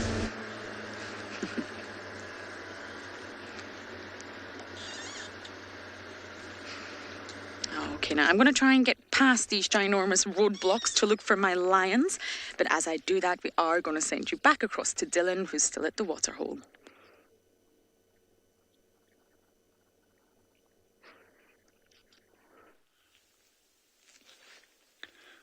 So since that buffalo moved off, it's been fairly quiet. Just more and more doves coming in, but we're just absolutely loving this light on the water. This play of light on the water is simply gorgeous. With the ripples, it's just giving it that ethereal feel there. Yeah, it's beautiful. And that's the thing. It doesn't have to just be about animals and birds and plants and insects and stuff. Sometimes it's just the light itself is just absolutely magical. And that's what we're seeing here. So yeah, first prize, you get something exciting coming down. But sometimes just absorbing it for the moment. They're living for that moment rather than having to see something. That's the essence of it.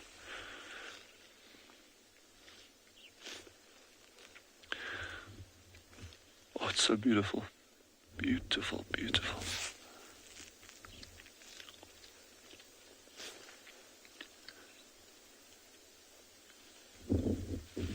That buffalo was perfect timing just now. Watching some birds, and then you get these big legs appearing out of the bushes.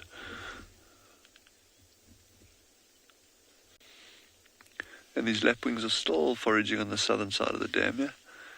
Still capitalizing on the vagaries of the wind.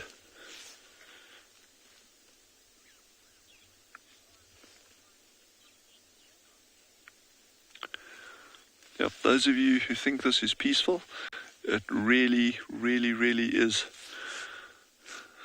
It is. I think we might just sleep here today.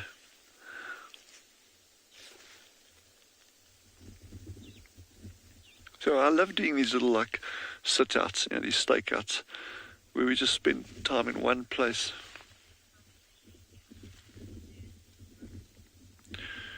Zoo Lyric has just asked, would we ever go fishing here? Unfortunately, there are no fish in these dams. What we're seeing here is still the remnants of the last rains. So by the end of, let's say, end of October, going into early November, that's kind of the start of the rainy season. But by that point, our temperatures are climbing into the high 30s, even low 40s. This is going to be a tiny, tiny, tiny pool of water that we actually just maintain via a solar panel with a pump in a borehole. So what you're seeing is going to be completely gone. The evaporation is going to take all this water out. So we've got no fish in any of the dams here. But there are stories from people that grew up in this area and from their parents that actually many of these dams used to contain fish, but for the simple reason that these dams would never dry out. So they had to actually stocked a number of these dams with fish.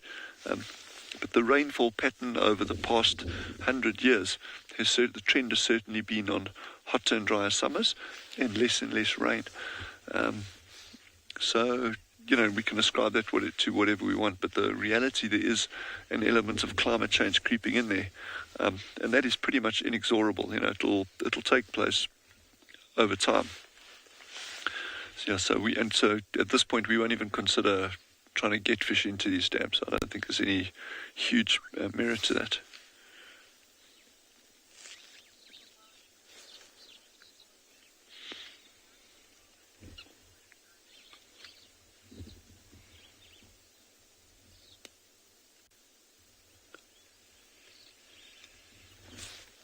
Yes, look at this. This is like with this light on the backlight on them. WildEarth relies on support from viewers like you to carry on broadcasting our daily live shows. A small donation goes a long way in helping us on our mission to connect the world with nature. Please visit our support page to see how you can help and become part of the WildEarth family. In that sort of environment, sitting and waiting at a waterhole is an excellent strategy most of the time. Certainly in the Kalahari, where I was recently with my wife. You're supposed to sit at the waterholes and just wait. Stuff comes down. Fortunately for us, it had rained substantially, and so, there were puddles everywhere, as I'm sure there still are around Tswalu. Now, we have found no further evidence of Thandy the leopard or Thandy the leopard's cub, and so we are kind of widening the search, and we're into the hit and miss part of the tracking expedition. In fact, describing what I'm doing now as tracking would be to give it a compliment sincerely does not deserve. So, we're going to drive down the Mati riverbed now, and we'll see what we can come up with.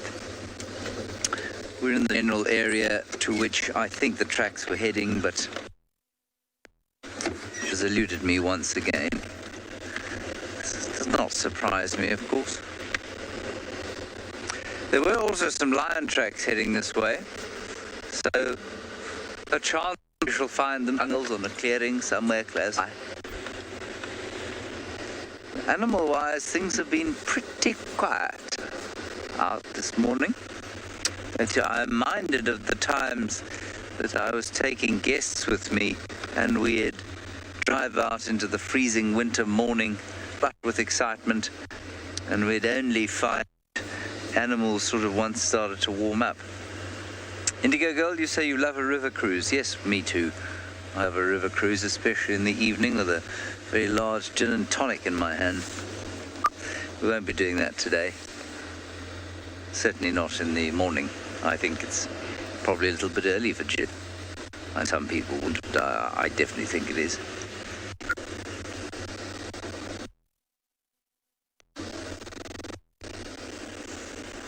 What was that? Emma is directing the show. Sort of gin has made her think of leak.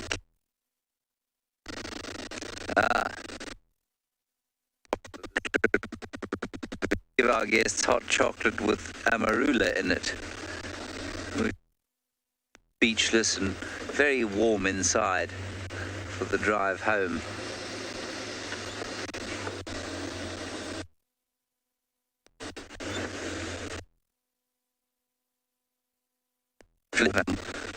Or even an interesting plant. I'll take an interesting plant.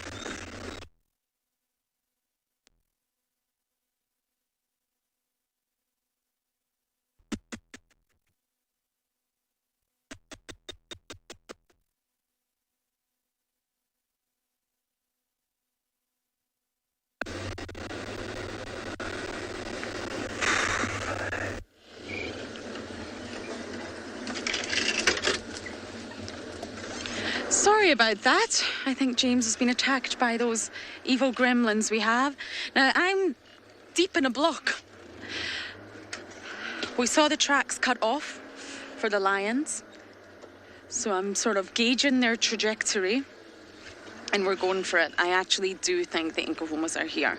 Where? I don't know, but they're somewhere. Now, there's no signs of vultures in the sky, lots of hyena tracks following the lion tracks, but there's no other signs of scavengers.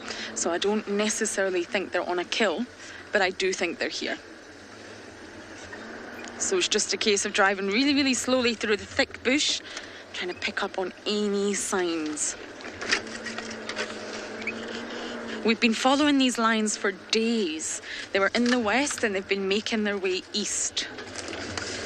So I guess it was only a matter of time before they would end up on Djuma.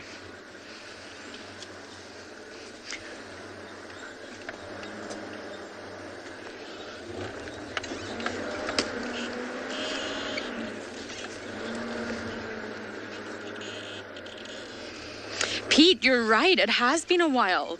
I had them just before I left. A lovely cuddle puddle of the cubs. And then I think Tristan's had them a few times, but yes, it's been a while. The Inkahumas have really sort of branched out and ventured into new territory, but they do keep coming back to Djuma. Of course they have to. If they didn't, then the Talamatis could easily come down from Buffelshoek and claim Djuma as theirs. I have to drive particularly slowly because the grass is long and you really don't want to drive over a lion. That would not be the best idea. And in winter, they're very, very camouflaged. That tawny colour of their coats, it's pretty much the same as the grass in some parts. I'm also trying to use my nose. When you're training to be a guide, you're told to use all your senses. Obviously not taste. It's probably not going to help you much out here, but you should always use your eyes, ears, and your nose. Lions smell.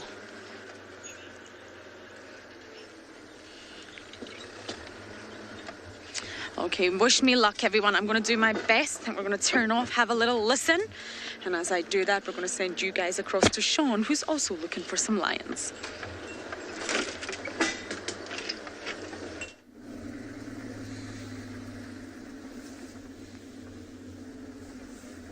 Okay, so we've got some updates. So we were looking at the lion scat, the lion poop, almost directly in front of us. And then the tracks of the lions go all the way up the road to sort of just off of our front left. And then they come this direction. Then they cut what is west. You can see the sun's there, so back behind us, they come this way. So we have, as we get to the end of this road, we'll then be closing a circle. And so far, the tracks have not come out anywhere else on our circle, which is both good and bad. You know, it's good because it means they haven't traveled too far. But it's also bad because it means they're somewhere in what we call the block in the bush.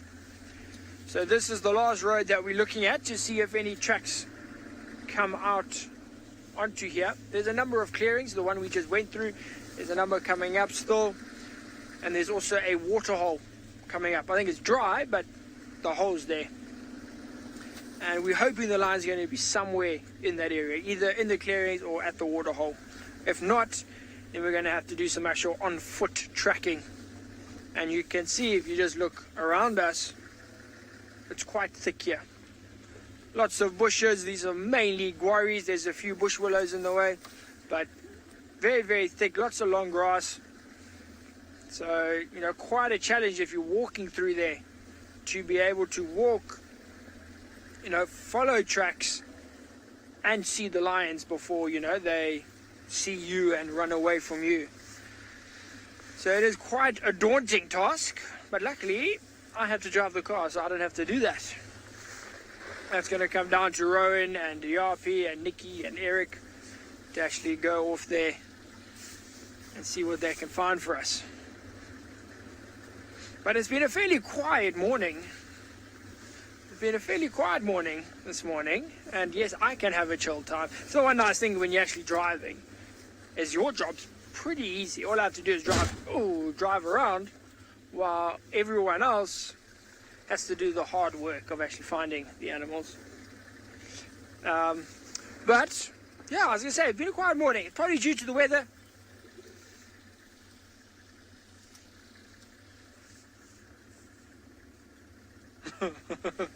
Okay, so we've got a question: why do all the guys like to play with poop all of the time? And you know, the poop is actually very interesting. It is very interesting. You can learn a lot about, you know, you mainly do it when we're tracking, so you can learn a lot about how fresh it is. You can tell when the animal crossed there, you know, what animal it is, has it eaten recently, has it not, is it big, is it small. You know, you can learn a lot from looking at poop. So mainly when we're tracking, you know, if we're not tracking, if we know where the lions are, I'm not going to stop and look at lion poop. It's quite smelly. You know, but something like elephant poop or rhino dung, that is also very cool. That is very cool. That one, because you can touch it, you can open it and look at all the whole fruits inside of it, especially the elephant dung. Sometimes you got whole marula fruits in it, like January, February time. So that's actually quite interesting. It takes a while for you to get into that sort of level of detail, though. You know, you don't just become a ranger and start looking at poop. You've got to develop the desire. So just off to the right here, I'll stop over here. This is the waterhole that I mentioned to you. You can see now it's just the hole. The water all dried up. But this used to be a natural spring. There's actually an underground aquifer, for want of a better word, a spring. And all the water used to come out from underneath, and this fat pan used to be full the whole year. But since I've been here, so the last 3 and a bit years, the aquifer underneath has dried up, and there's no water in it, as you can see. It's quite a big pan. There's this section here, and then off to the right, you can't see that, it's behind all of these trees, but there's a number of more little, what we would call a mud wallow.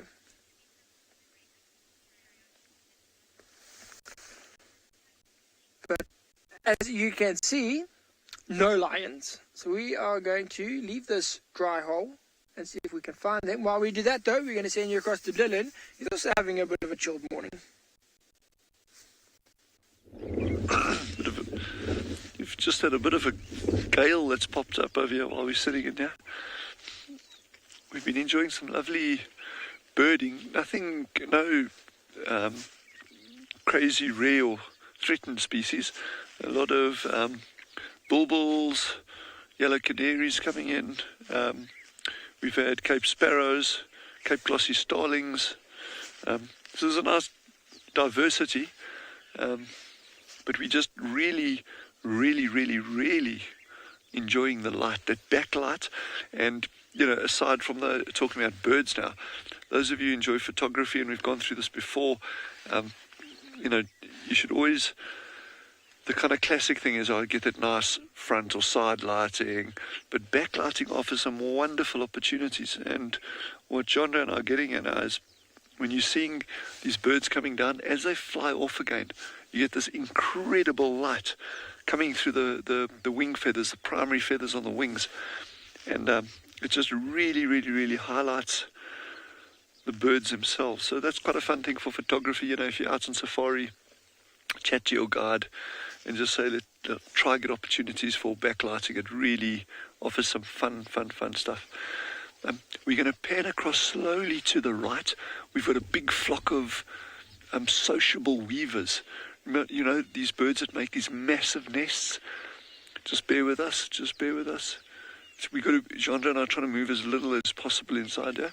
So, and every now and then, we don't always get it right, but you'll just see these. Okay, where that lapwing is, on the edge of that, where that lapwing is now, watch, all these birds are going to start coming down. So these are sociable weavers. They're always quite nervous at water because they're worried about a threat. So as he's waiting there, Jeanre's got it on those two birds there with the doves. Watch, the others are sitting in the tree above. They're going to start coming down now in a big group. Just give it a minute or two. Yeah, they come. They're starting to come down. And like I said, the birds are always super wary. There we go. Look at that. How cool is that, eh? But you see, super wary at water because this is probably their single biggest challenge or danger time, is when they're in a completely exposed environment like this. There's plenty of aerial predators like goshawks and lanner falcons that can go for them. And that's why and jackals, you know, your ground-based predators, jackals, wildcats, caracal, things like that. So they're super nervous. The slightest move. Okay, sorry, John, I'm being a pain. We're going to pan back to the most incredible scene now on the left. Sorry. Look at these birds are bathing over here. Watch this.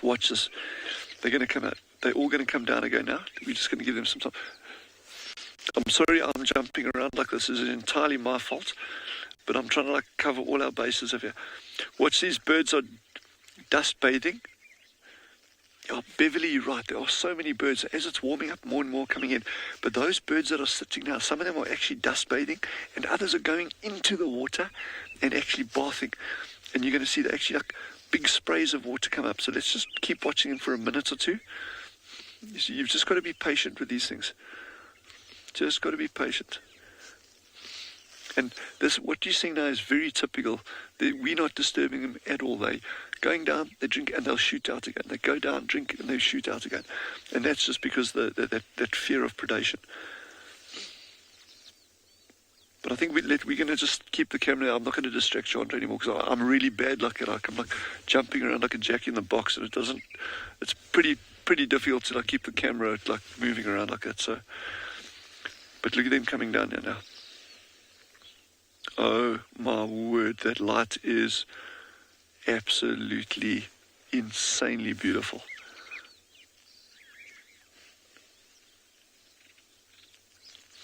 There's doves in the water on the end there. There's birds bathing. You got them. Watch those starlings on the end are starting to bath. Look at that. Yes, it's flipping awesome. Clive, these birds don't migrate. Why I love that question is because it leads on to a bigger conservation imperative there is the birds that we're seeing coming down to the water now are all resident, so they don't migrate. You get what we call, so migration is an interesting thing because our typical view of it is the perception is, well, a migratory bird must be going over massive distances, like whether it's from Europe into Africa or wherever, but migration can take place on a local scale as well. And we got things here that we call altitudinal migrants in South Africa. And a nice example of that would be these sugar birds. We get sugar birds. They are not sunbirds and they are not hummingbirds. They're called sugar birds. And they exhibit what we call altitudinal migration. So depending on the time of the year, winter or summer, and what's flowering, they can actually move from higher altitudes in the country down to lower altitudes to get enough food. All these birds that we're seeing here are resident, but we do get a lot of migrants that come in during the summer months. Things like your steppe buzzards, steppe eagles, European bee-eaters. So we've got large numbers of those. But then we also get ones that don't migrate outside of the country, but they cover big areas within the country, like corrie bustards, secretary birds, things like that. And the challenge there is, how do you conserve species that are constantly moving in and out of game reserves?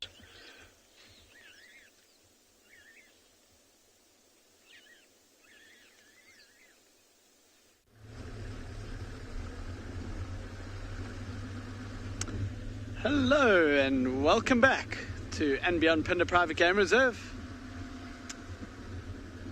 We have been driving around a lot this morning, pretty much looking for anything, as there hasn't been too much in the last few days around, and still no luck yet. So I'm guessing what's happened is possibly the area we're in, maybe the pride of lions, that this is part of their territory. Maybe they've killed something big in an area that, well, we don't know exactly where. Because, yeah, there don't seem to be any tracks around of them. But not serious at all, because driving around here is just one of my favorite things to do anyway. And we keep looking out for any nice little opportunities along the way. It's a very nice bird, actually. Let's just go up onto the top of this little bush here. There's a very brightly colored bird here called a Cape Starling.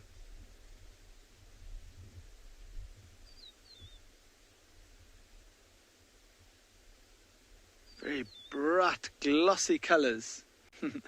Anyway, while we go from this bird here, we're going to send you across to another bird with James.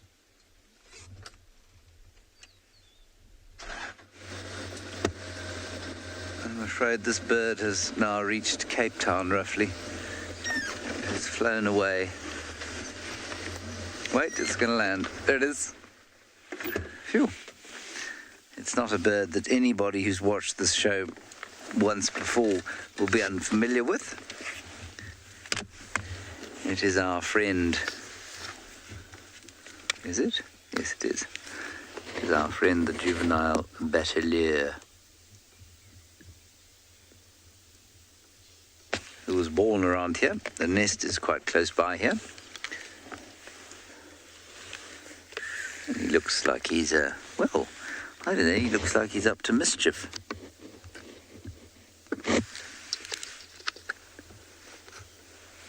Don't you? Yes, you do.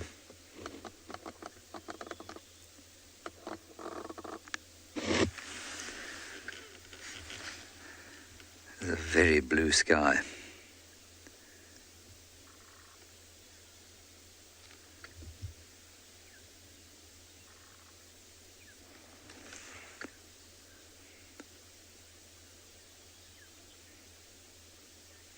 Yeah, they are quite white feet. I think, Lorna, for me, the most interesting colour on him is the bluish of his face.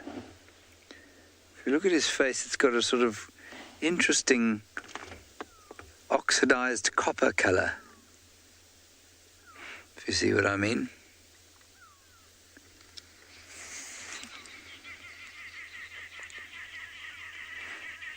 Sort of turquoisey.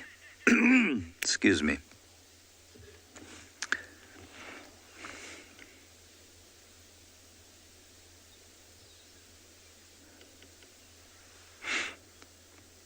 Such a peaceful morning now that the sun's come out.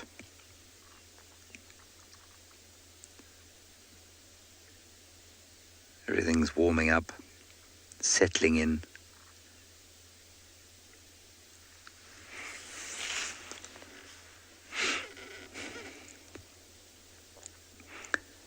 Anushka, again, I wouldn't know how to define that for you. I mean, this bird is probably as strong as an adult, just about. I don't know how strong that is, though. You know, the batelier does kill some of its own prey, but not big prey.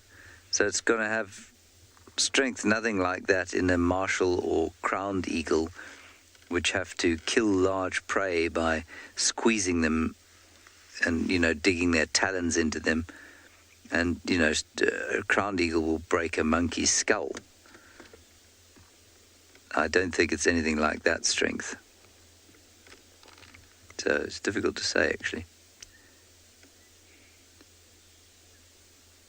He's just checking out the scene. He might think about having a fly. but probably a bit later. Hasn't quite warmed up enough yet.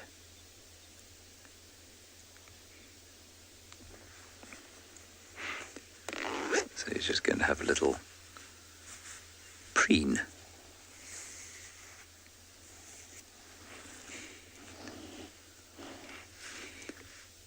It is the most perfect blue sky, isn't it?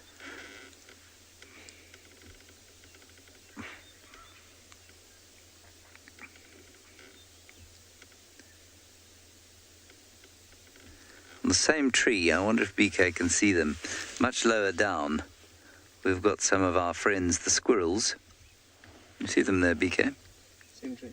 Same tree on the trunk, not very high off the ground, probably only about 2 meters for 2 of them, and then one of them is only about 1 meter off the ground. There we are. Also doing the same thing, sunning themselves. I'm not sure how they don't get a headache lying at that angle. There's one running up now. And this tree's full of holes, and so it's got lots of squirrel nests. I think I've seen 10 or 12 squirrels on it before.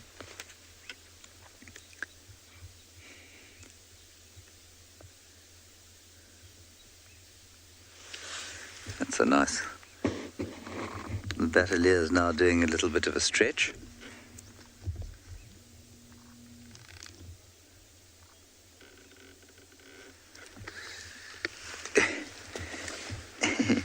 Gabby, you're 14 and wondering if we have naked mole rats here.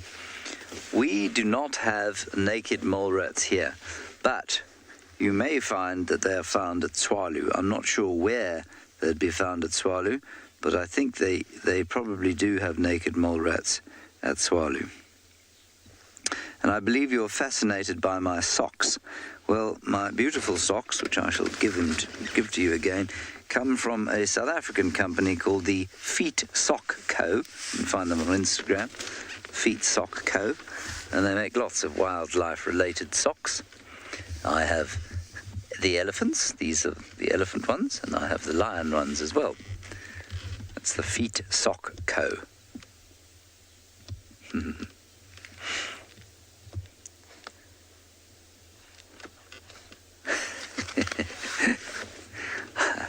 I don't know if you can buy them in retail stores, or if we probably order them online.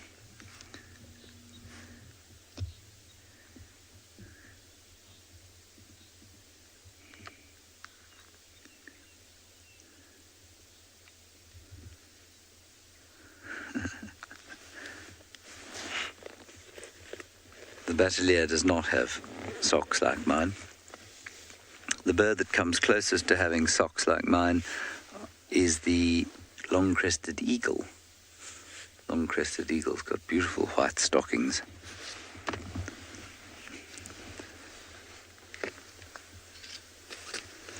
But they are not nearly as jazzy as mine from the Feet Sock Co.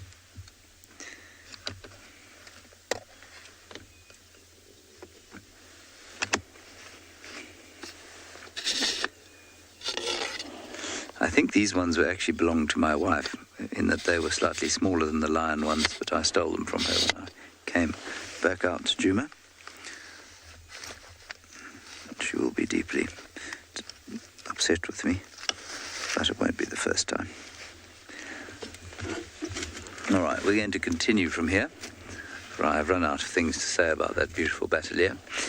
We're going to kind of widen our search again and see if we can't come up with any other sign of our quarry, but I don't know. We'll see. Let's go up to Ngala.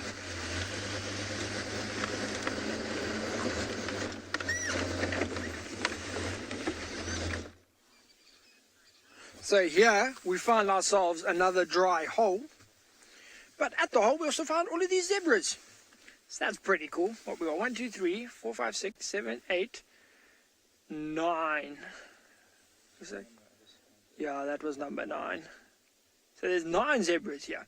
So as you can see, just behind them on the left-hand side is the dry hole that I was speaking about. So it looks like these zebras are trying to find some water. Now just across the zebras, Further back on the right there's also a herd of impalas, which I'd imagine we're doing the same thing. Also just coming, having a look, seeing if they can find any water. Now these animals though, not too bothered by the fact that there's no water here, because they know, okay, if we keep heading in this direction another about 2 kilometers, or maybe 1.5 kilometers for them, there's another water hole, and that one I know does have water in it. So I think they're just going to make their way over there. But you see how often they're standing still now. So they're walking in a line, and then they sort of stop and they look and they listen, and they walk and they stop and they look and they listen. And that is because even a dry water hole like this, you know, it would be a good place for lions, for leopards, cheetahs, wild dogs, whatever the predator may be. This would be a good place for them to wait. You know, because there's lots of game paths. Now the game paths are like these little pathways that the animals take. Lots of game paths around a water hole like this.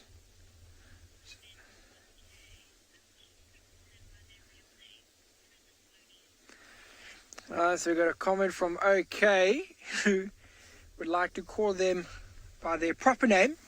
And OK, their scientific name is the prison pony. You know, their normal name is the zebra. Scientific name is the prison pony. So you can go with that, OK. But they do look like that. I mean, you get so many names. You know, we get guests that come here. The jokes that some of you viewers and guests say to us on safari are just phenomenally bad. Like phenomenally bad. Like every time I see a zebra with a set of guests that walks across the road, you just counting your wait. It'll be like 5 seconds, and one of the guests will say, "Oh look, it's a zebra crossing," and then I just shake my head. And I carry on driving. But they enjoy it, and that's what matters. But you can see the impala is now also moving off,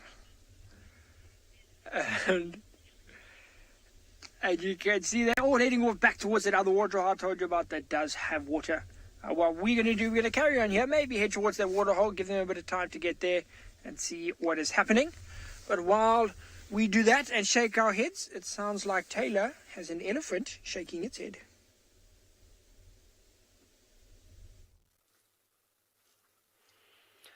Yes, everybody, we have made it back. We have found some animals. And guess who we're looking at this morning?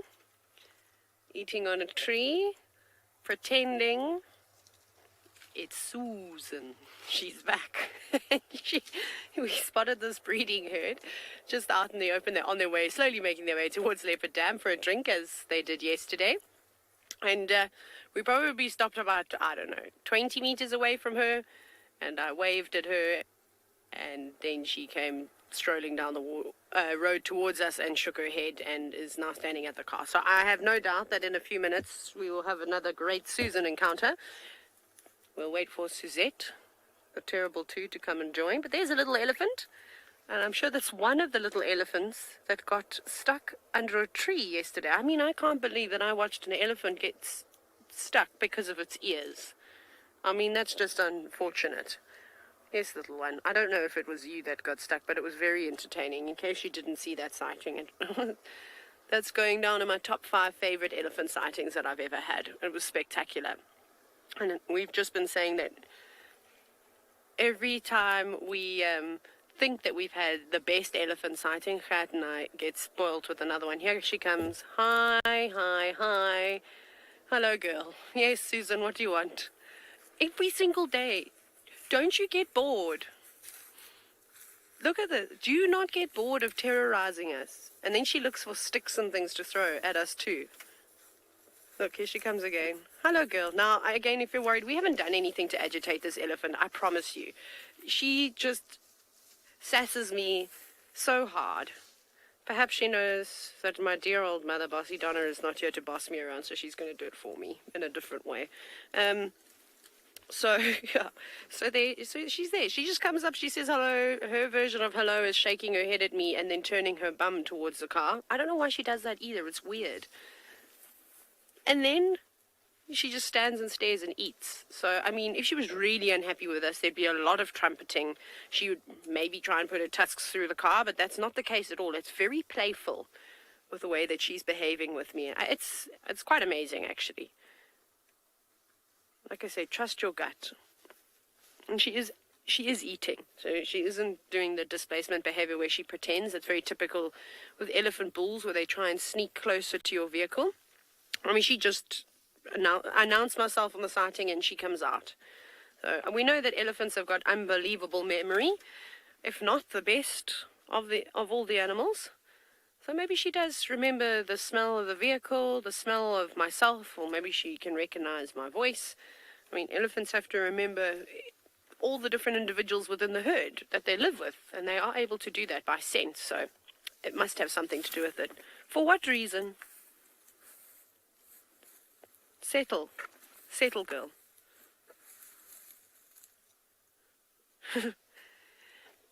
Oh, where to? You know what, I must agree with you. I've been thinking the same thing. Now, it does look like elephants' ears have been cut with a pair of scissors. Those scissors with you can get the scissors that cut shapes from papers. It does look like the zigzag-edged one. You're going to trip and fall, elephant. That's just the shape of their ears. They're not, but, some of them are more smooth than others, but they typically have got some kind of edging to them. I don't know what she's doing. She's on her knees and she was trying to go tusks into the ground. Stop. Now, if this was a really big elephant cow, I mean, she probably wouldn't be too happy with us. But like I said, this is all very playful. Hello, girl. Please, I wish I could speak to you and understand what I have done wrong, that you are always so upset with me every time that I see you.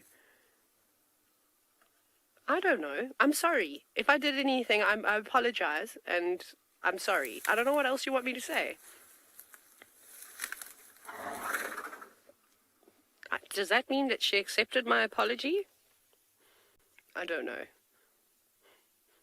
But again, if you have just joined the show and you're wondering what on earth is going on and what is this nonsense, this is an elephant cow that every single time I encounter her, since the first day I arrived at Pridelands, she gives me a whole bunch of nonsense. And she comes up to the car and she spends a lot of time around the vehicle and she shakes her head. But we're able to identify her with her tusks that sort of hug her trunk nice and snug. Is that why? Is that causing you some frustrations or the pressure from your tusks growing that way? That's not my fault. That's your genetics. Oh, now she's going all the way down. I don't know how this is supposed to be intimidating. No, stop now. Relax. I'm allergic to dust. You're going to make me start sneezing. She just kicked a whole lot of dust up in our faces. Luckily, she hasn't got those young elephants that were with her yesterday that she was sort of showing a lot of attention to, because they're not going to learn her bad habits now. Don't teach the young elephants naughty things. So she's a teenager. Maybe she's not quite a teenager, but younger than that. I don't know. I honestly don't know why she behaves like this. And I'm so excited for when Mike starts doing. You guys all remember, I'm sure, Michael, we do his full name, Dane, and the Dane stands for Dangerous Anderson, who will be joining on the drives from tomorrow afternoon, because I'll be going on a break, and I'm going to show him this elephant, and if he finds her, I wonder if he gives her as much, or she gives him as much nonsense, but we'll see.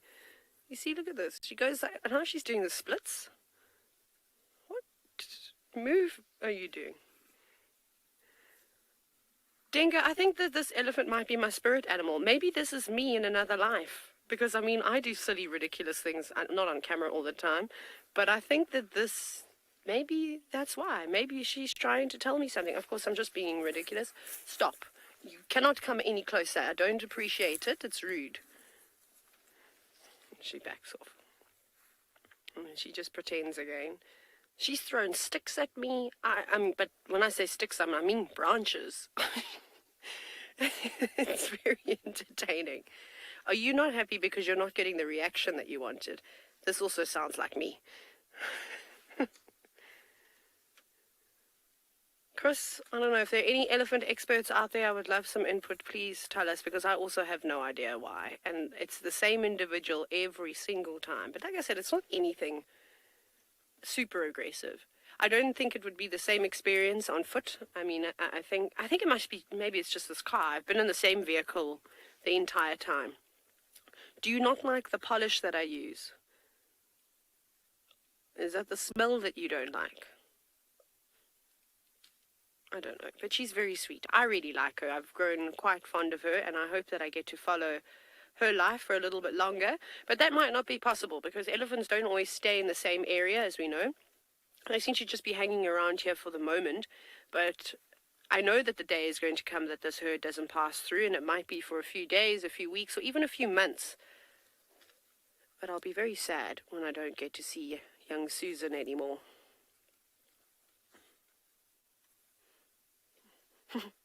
I love that she has now crossed her leg like that. She's very much a lady. Perhaps if I watch her, I could learn a thing or two.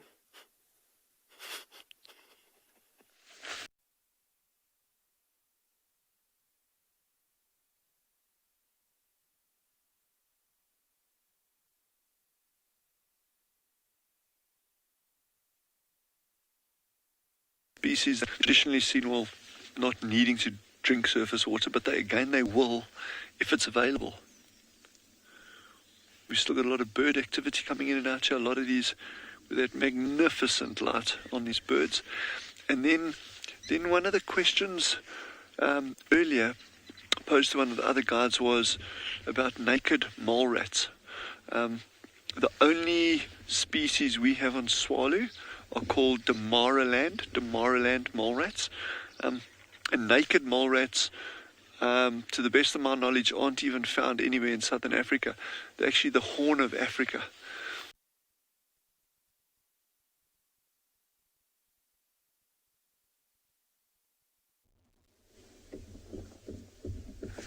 Okay, so as you guys can all see, we got a leopard in the tree. Way down there. Now we're stopping here because I'm not 100% sure. There you can see the leopard climbing down. So I'm not 100% sure what leopard it is, who it is. As we turned off the road, we spotted it from the road. You can see that red carcass just sort of lights up. And then as we turned off the road, the leopard started to climb down. So I'm not sure how relaxed it is. There, you just saw it jump down. Okay, so I'm going to go for, we're not going to chase this leopard, okay? I want to see if we can get a look to see who it is. Now I'm thinking, in this area, so we're very close to our eastern boundary, I'm thinking it's either going to be that half-eared male that Nikki and Odie saw, maybe, 5 nights ago? Odie, 6 nights ago? 2 weeks ago, they saw this leopard at night. So I think it could be him. This is his sort of territory, and it looked like a male, just the size of its head, the size of its body. And he's not very relaxed during the day. At night, perfectly fine, but during the day, a little bit less relaxed. A lot of the cats are like that, or a lot of the leopards at least.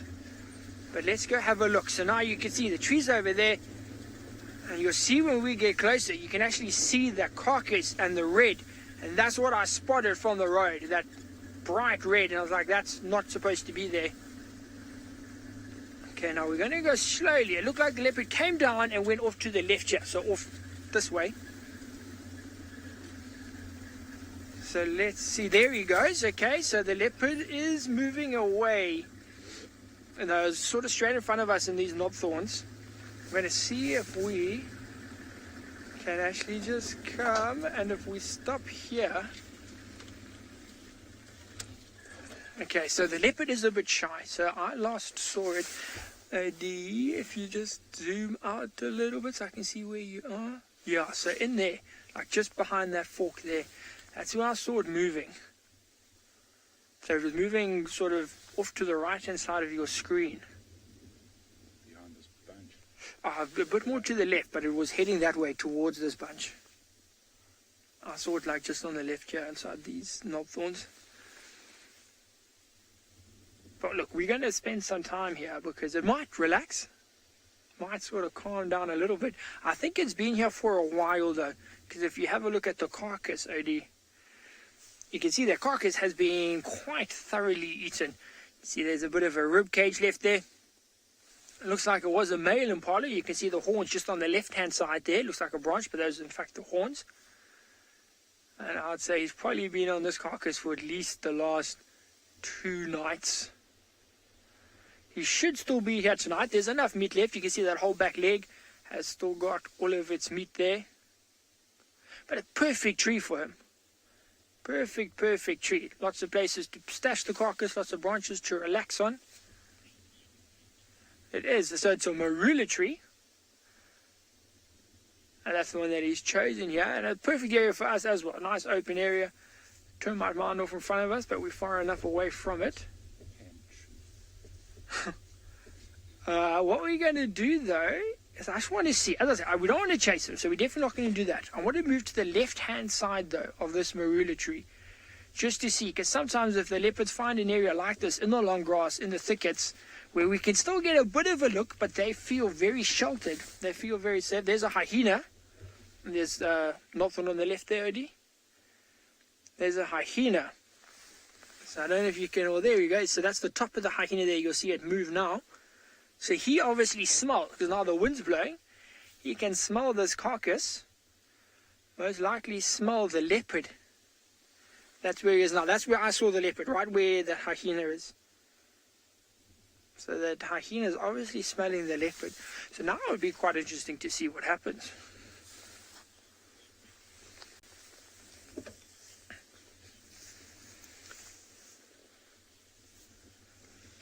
Okay, so John, I caught most of your questions. So John wants to know if the leopards on andBeyond and Ngala are a bit more shy compared to the leopards at Djuma, or if Djuma just have, I think he wants to know, does Djuma just have more leopards? So John, look, our leopards that we see often are very relaxed. You look at things like the Tabori Tom, the Shitsalalali, Pinyala female and her youngster, as well as the Makoti male, are all very relaxed leopards. But as we head down into the southern parts of andBeyond and Ngala, which is where we are now, they become less relaxed. In the southern parts and in the western parts of andBeyond and Ngala, the leopards are less relaxed, purely because the areas here are just so big that we don't see these leopards very often. So they're not as habituated towards the vehicles and people as a place like Djuma, which is, slightly smaller, and they see their leopards maybe a bit more frequently. So those leopards are a bit more relaxed. Yeah, you can see this hyena is still quite young. Look how dark its legs are. Look how it's coloring. Still very, very black. So still quite a young hyena. And he's just smelling around, seeing if perhaps this leopard dropped any bits of meat, any bones that the hyena can then sort of scavenge on. Doesn't look like it. What is most likely smelling is where the leopard took the food up. We got a comment from Anushka. Anushka says, yes, a super fluffy hyena. And it is indeed. I mean, look at all that hair on its sort of neck, down by its legs, very, very long fur. It is a very fluffy youngster. It is. What always amazes me, is that, like this, the leopard's here. He's most likely watching us and the hyena. He's more interested in the hyena than he is us. But he knows that his food is safe up the tree.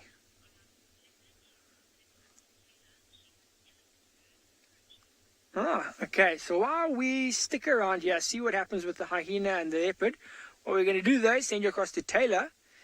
He's got a herd of elephants.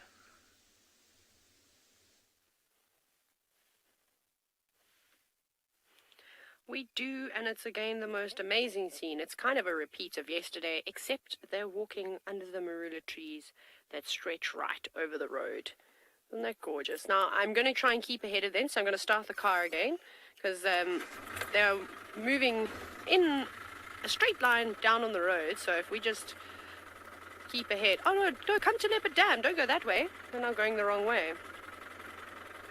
Maybe they're not thirsty just yet. I don't know where they're going.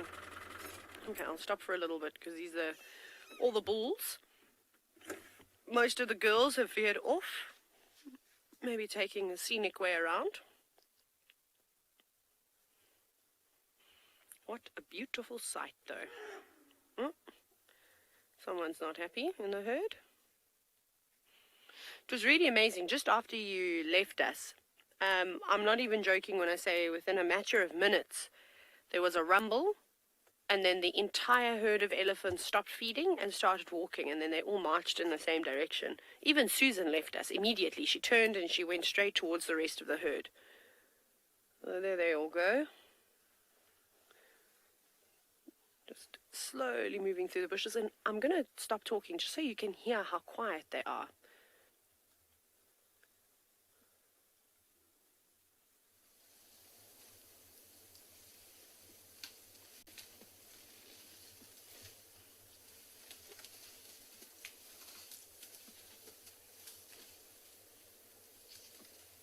I mean, you can barely hear them other than when they shake the sand off of the bits of grasses that they pulled off of the ground, or out of the ground, sorry.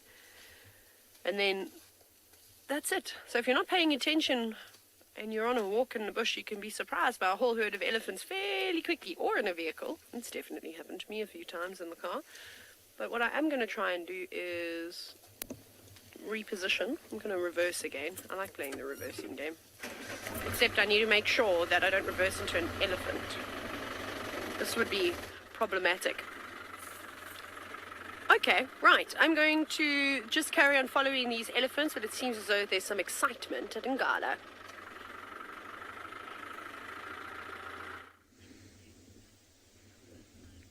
Okay, so as you can see, we have found a leopard. It just ducked down there because the hyena is walking past. You see, watch now. I don't know if you can see the hyena. Right, he's got the hyena there. So about 2 meters to the left of that hyena is the leopard. The hyena does not know. I think that hyena has no idea that the leopard's there. Phenomenal. I mean, we can even barely see the leopard, and I know exactly where it's supposed to be, at least. But I don't think the hyena knew it was there. The leopard's downwind of the hyena, so the hyena didn't smell it. And I don't think he saw it. But so much is happening because I think that's also a different leopard. That's not the leopard that was in the tree when we arrived. And I think that because this one's a lot more relaxed. Remember, as we came, the leopard jumped off the tree when we were still like 100 meters away, and the leopard in the tree jumped down. And it looked like the leopard in the tree was a bit bigger, looked a bit older. This leopard here seems to be younger. I saw a pink nose, seems to be slightly small. Look, I could be wrong. As I said, we were 100 meters away. So it was quite hard to see. Okay, we're going to try and move, see if we can get a bit forward. And let's see what happens. But I'm pretty sure it's a different leopard. Because this one just seems to be too relaxed. Yeah. Let me see if we can get around. It just seems to be too relaxed to be the same leopard. You see, it's actually coming towards us. It's going just to the right of the stick here. It's actually walking this way.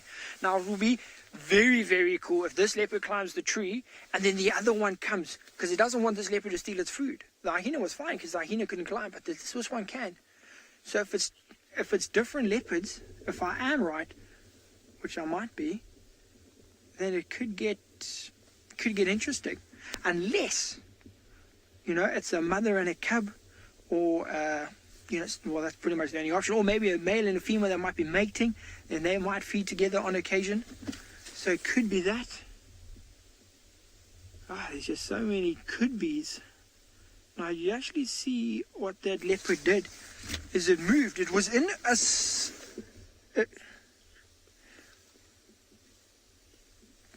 yes, I didn't copy the name there, but yes, a different cat. And it's incredible. I mean, you can see its head moving there. Okay, firstly, how incredible is that camouflage? When I look in that direction, I can't see anything. I can only see it. So I've got a little monitor here, a little screen that shows what the camera is seeing. And I can only see it on the monitor, not with my eyes. I mean, now look there, you can't see anything, and that's what I'm seeing. Phenomenal camouflage. But, so you see what he did there? He moved from like an open area. I'm assuming it's a he. I haven't seen enough to tell, but I think it's a he. Moved from a more open area into the section that's got the longer grass, so it is more hidden. And you see how cautious it's being. It's looking back in the direction that hyena went, but it's also looking in the direction that I saw the other leopard. You know, I could be completely wrong and it could be the same leopard. This one just looks to be smaller. You know, I don't know, you guys at home, you have that ability to sort of rewind. So if we see this leopard there, look, it's coming out. Okay, I'm going to whisper now. I got a bit excited.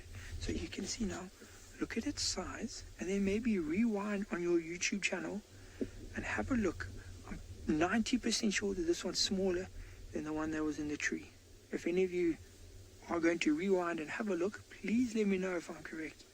But just, my gut's telling me this one's smaller. Just look at the size of the head. Okay, thank you. Because also you see it looking around there. I mean, how beautiful. You can see now in this grass, now that the grass is brown, how well these things camouflage. See how low it is to the ground. Watch now. It's going to move again. It's just looking around because where it's going to move to is a bit open. The grass has been flattened here, maybe by elephants, buffaloes, rhinos, hippos, whatever it is. But it's been flattened, so the leopard has to make it away across this open area. So it's just looking around to make sure it's safe. And you'll see as it moves, the sort of, everyone says, you know, you leopard crawl, and watch, a better leopard crawl now. And you can see how just the muscles and the stealth it has when it leopard crawls. Although now it seems to be relaxing and not do anything that I said it should do. But at least it's getting us a much better view. Now I need it to look at us. See if we can figure out who it is. Now, it's got quite a big chest, you know, quite a thick neck. Okay, so we got a comment from Shenzi who's saying it does look a bit smaller. Shenzi, that's exactly what I'm thinking. Now it's going the wrong way. Shenzi, you're right. It does look a bit smaller. This is a young leopard. It does not want to look at us. Come on, I'm trying to see now, because now obviously you'll be able to see the sort of genitals to tell if it's a male or female. Just needs to move its tail a little bit so that I can see, which it's not doing. See, I wonder now where it's going. It's almost following the exact same path that hyena took. So maybe what it's trying to do is just to make sure that the hyena has moved off. Make sure that the hyena has left this area. Because obviously the hyena can attract attention. Attract other hyenas, attract vultures, maybe lions, maybe other leopards. You know, leopards, one leopard would happily steal from another. Okay, so apparently Chris and a number of you viewers are saying that it looks like a female. I do agree with that. When it did turn, I didn't see any sort of male genitalia, so I would agree with you that it is a female. It is a female. Right at the beginning, just before you came to us, I could see a bit of its nose and it looked pink. But you see down here, in this part of the reserve, I don't know of any relaxed females. So it could maybe be a Ngala female that's come down the side. Otherwise, it could be Tswalu maybe moving a bit further east now that her daughter's growing up and taking, it's just behind the bush, taking a bit of her mother's territory, so the mother's moving a bit this way. But I'm not sure. You know, I need to get a proper look at her face. I'm going to go, which way is she going? She's right behind the one. I'm going to go a little bit forward so that we can see. No, she's moving away from us. There you can see she's heading away. But she's not running from us. She's looking. You know, if she was running from us, she would go down and actually move away. It looks like she's, as I said, looking for that hyena. Or maybe looking for the other leopard. I mean, I don't know, I'm pretty sure this is a different leopard.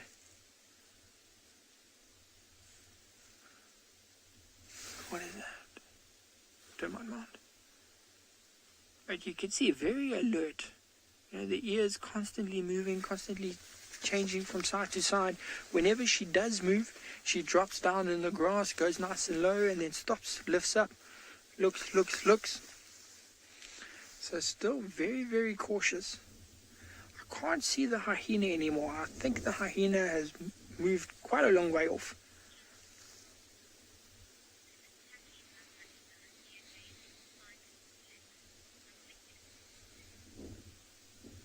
Okay, so we've got a question from Gold asking, would this leopard attack the hyena, or is that too dangerous? Is it something the leopard's going to do?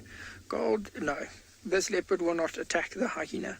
I mean, yes, it was a young hyena, but this is also a relatively small female leopard. And it's too dangerous, Gold. The leopard is too risky. There's no reason. As we saw earlier, the hyena can't get the food. So there's no reason for the leopard to attack it, Gold. There's no reason for that risk. The leopard gets injured, it can't feed itself. So rather, let the hyena sniff around the tree. Let the hyena be in the area. The leopard can hide. When it's hungry, it can just run straight up the tree. The hyena can't do anything. So there's just no reason to fight. That's the main thing. Gold, if the food was on the floor, I still don't think this leopard would fight. It's too small. It's too young. A big male leopard might fight against a hyena, but this is not a male and it's not very big, so it's not going to fight. I'm trying to figure out where it's going, what it's trying to do. Because it's not often that the leopard would follow after. Oh, listen. Just listen here, you can hear some growling. I think it might have seen. There it's going. So she just suddenly changed. Oh, the hyena's back, that's why. So I heard some growling.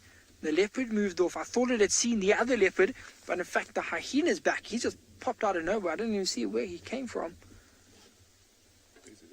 The hyena's just there, yeah. The leopards, yeah. So the leopard went off into the thicket here. I can't see the leopard anymore. But you see how quick... There, you can hear it. So there goes the leopard in this thicket straight here. So I'm going to keep quiet. Listen.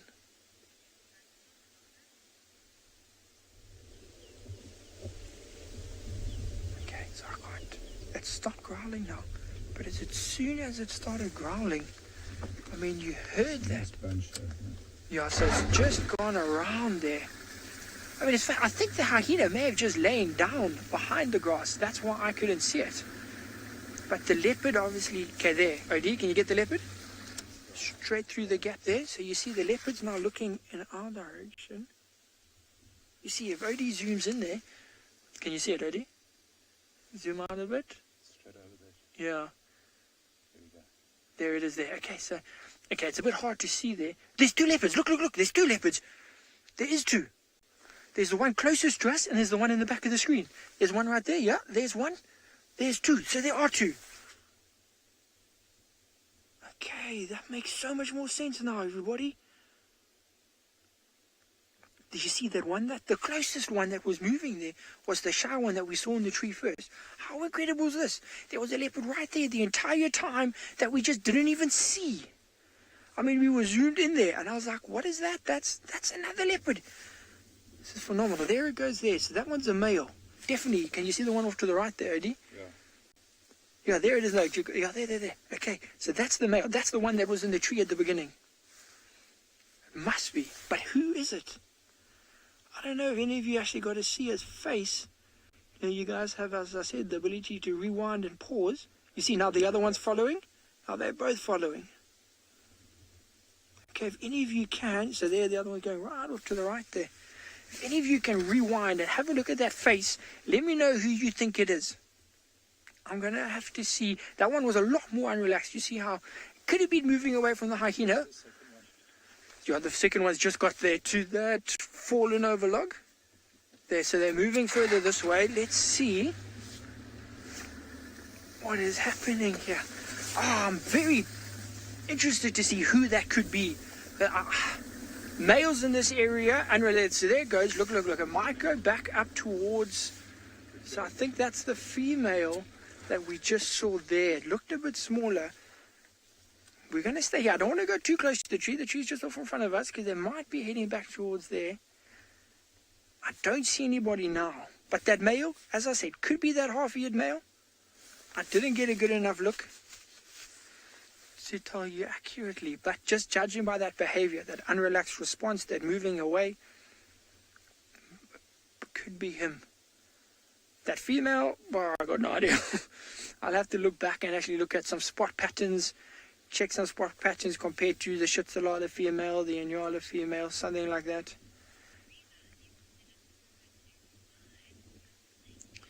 Okay, so what we're going to do, we're going to see what the situation is here, see if we can get another look at these leopards, see if we can find them. While we do that, though, we're going to send you over to Clive, who seems to have a snakeskin.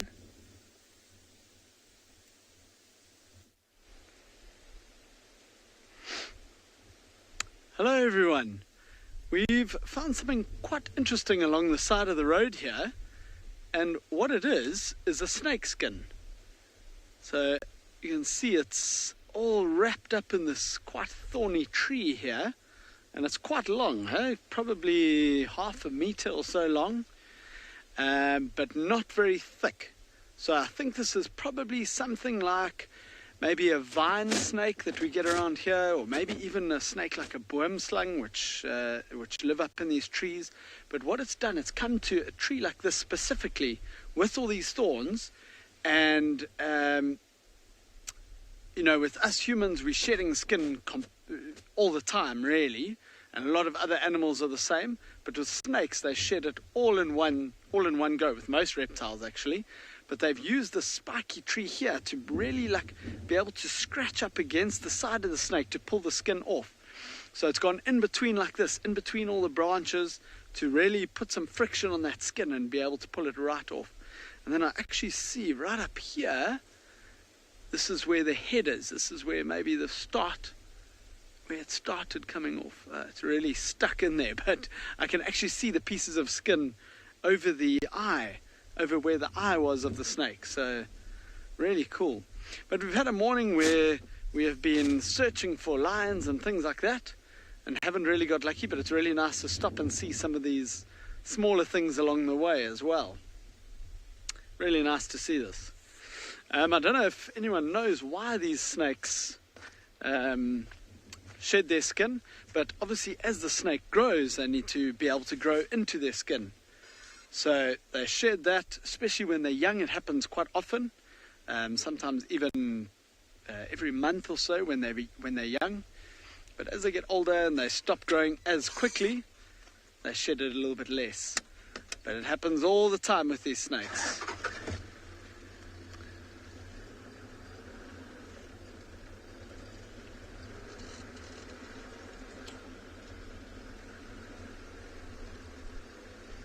Rafa, that's a very good question. The biggest snake that we get here in southern Africa anyway is a snake called a southern African python. I showed it actually on this live safari about 3 weeks ago. We found one up in a tree, but yeah, and that one, sure, it got to about, how big do you reckon it was, Marcel? Probably about 4 meters or so. It was a very, very big snake. This one, as I say, was only around half a meter. But yeah, there are some very, very big snakes that we get here. And it was fat as well. That one the other day was probably about that fat, which is really, really big.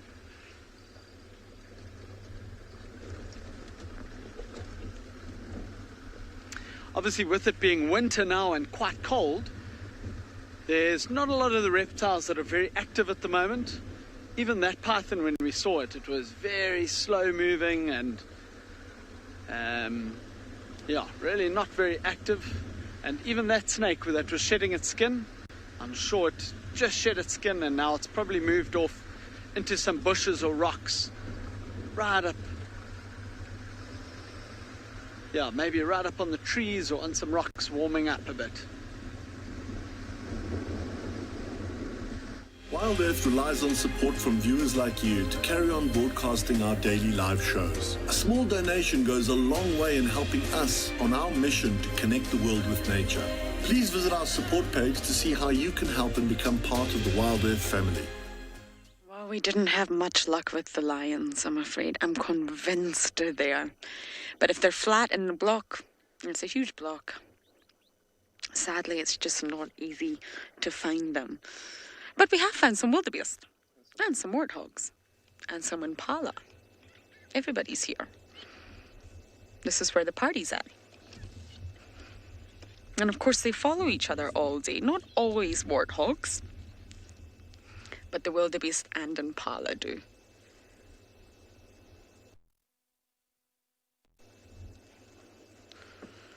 Are they on their little wrist joints? The young warthogs around it. Absolutely gorgeous. None of these animals are threats to one another. They don't necessarily interact. They don't have any sort of interspecies interaction. But it's safe to be around one another, and I would imagine they know the lions are around. I can see exactly where the lions entered our property. I can see where they traveled. I just can't find them.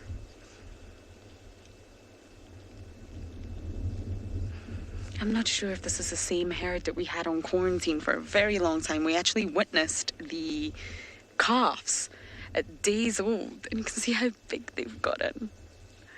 You see that little one at the front, Dobby? That's a youngster with the straight horns. He got so big. It was around Christmas time that we witnessed the arrival of the calves.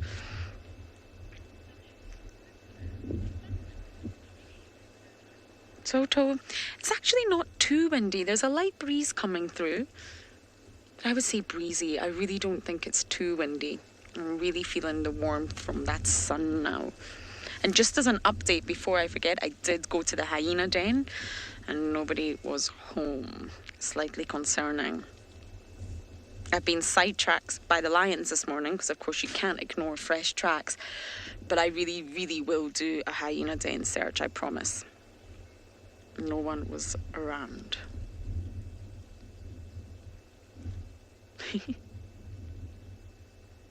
Now the youngsters, wildebeest calves, are born extremely precocial, which means they're very, very well developed.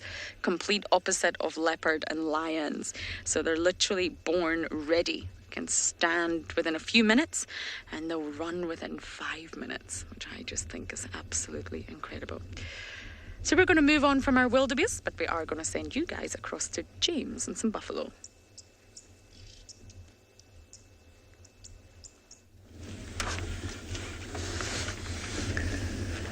Sometimes it's just really not your day, and you can tell that animals are purposely hiding from you when you get to a waterhole and there are 300 buffalo drinking here, and they, as one, turn around and run away. No idea why they've done that. They were all drinking very peacefully.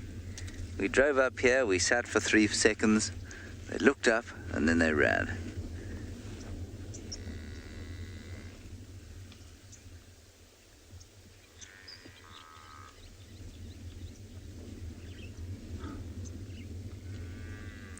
Still, there's some nice sound of them calling, belching at each other. Now, we had reports today of buffalo distress calls. And I think what you're hearing now is what was mistaken for distress calls, that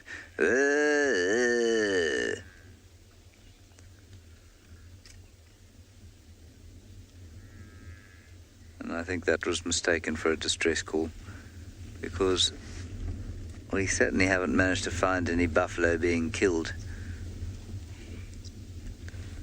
nor indeed any buffalo that have been killed. Anyway, I think what we'll do is just reverse back off the wall here and see if we can get slightly more in amongst them, and hopefully whoever panicked them, because it would have been 1 or 2 individuals who decided that they were very scared today for some reason, hopefully they will not do the same again when we get closer. So nice to have buffalo herds around again. Like I say, when you're on foot, it's a little bit more nerve-wracking. When I was looking off-road today, trying to find Tandi's tracks, there were lots of fresh buffalo patties. Definitely, there may be some lions that have them on edge, but the only tracks of lions I've found have disappeared out of the southern end of the reserve. So I don't, they could be on edge from last night. I mean, I just don't think that one of them died last night, because I think we'd find the lions on the carcass.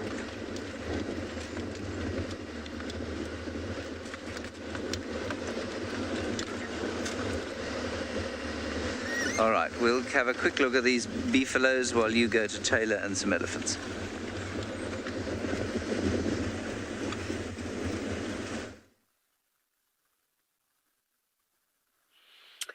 They've made it to the dam, finally. All the elephants have come down to drink, although actually I don't know if it's all of them. I think that there's still some wanderers that could be coming on in, but they're definitely venturing further into the water than they were yesterday, and that is because it is going to be exceptionally hot today. I think it reaches like 28 degrees Celsius in the middle of winter. I mean, how bizarre. Not bizarre. I love it. It's great. That's why I don't appreciate the mornings that get lower than 10 degrees Celsius. It's freezing. So they might have a little swim or perhaps spray themselves with water. It would be nice to see some of the young elephant calves come out to play. Hopefully nobody gets stuck in the mud. Ooh, someone got a tusk to the bottom. Is that Susan? It is too. Did you all see her do that? That is Susan, and she's not just bossy and sassy to me. She just tusked another elephant for no reason. There is so much water to go around there. This is definitely me. This elephant has got Taylor Jane McCurdy written all over her. Oh, that was so funny to see. My goodness. Okay, so you know what? It makes me feel a little bit better that she's just all round got an attitude with everybody. So, it's not just us that she doesn't seem to enjoy too much. I mean, how much space does one elephant need to drink? And especially not a fully grown elephant. Goodness. Oh, I'm so tempted to go and join them. Oh, I don't think that I would be appreciated, though. What happens if honestly, I wonder what would happen if I snuck into the water on the other end of the dam and then doggy paddled very subtly through the water with just my head sticking out like a crocodile. I don't think that they'd be too impressed with me, but I wonder how curious they would be. The other thing that I've also been tempted to do, which I won't, again, it's the only time I can practice self-control, is I want to throw a beach ball onto the water as well. Just float it over to them and see if anybody plays with it, because I'm sure that they would have an absolute time playing with a blow-up ball in the water. The trick would be to try and get it back from them. But we won't be doing any of that, of course, because these are wild animals and they're just living out their days. Oh, you're going to inspect the buffalo weaver nests, elephant? You're tall enough you could reach them. He's going over to the tree. Don't have a scratch on that one, because the birds that are living upstairs will not appreciate that. It's just when, birds thought that they would be safe from, being annoyed by, I don't know, different predators, and now they have an elephant rubbing up the tree and shaking it. Susie, you said that Susan the elephant has now become your favorite, and you're completely gobsmacked as to why. I can't imagine either. I feel like all Susans are good people in the world. I don't know why I called her Susan either. I don't know, it just came to me in that moment that that's what she should be called. I don't think we'll be naming any of the other animals though. Just her, because she's my favorite, and hopefully she becomes your favorite as well. Oh, they're so calm. Do you think, because I'm full of ideas today, that if we recorded the audio of the elephants drinking, that you could play their sounds if you're trying to relax, rather than just like a waterfall or, a river trickling over some rocks? I think this is a much more soothing sound of them slushing through the water, and then I don't know, I would go for that. I'd buy that CD. Just animal sounds. Oh, the slight flatulent of an elephant too. That can be soothing depending on how you look at it.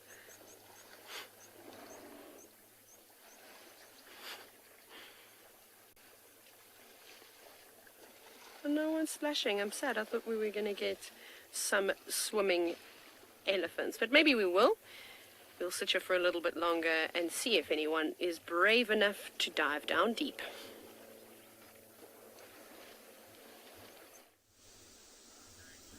Okay, so there you can see the female now. She's moving a little bit.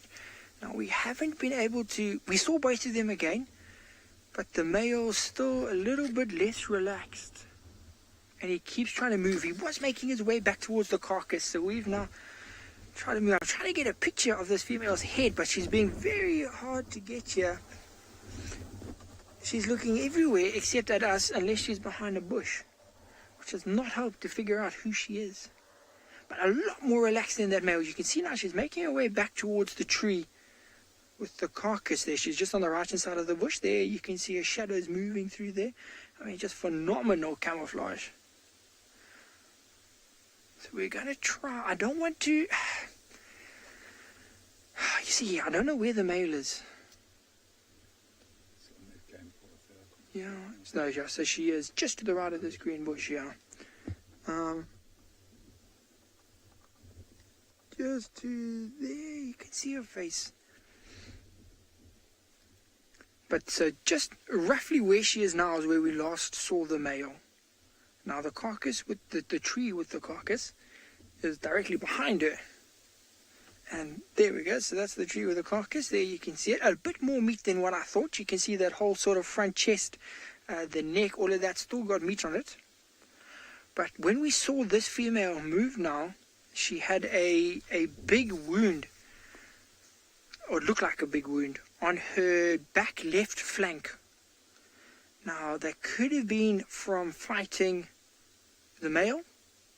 You know, maybe she caught the food, the male came forward to her, stolen the food, but then they've been quite close together, and they didn't fight when they were quite close together. So I don't know. I don't know if they're related, if they're mating, if...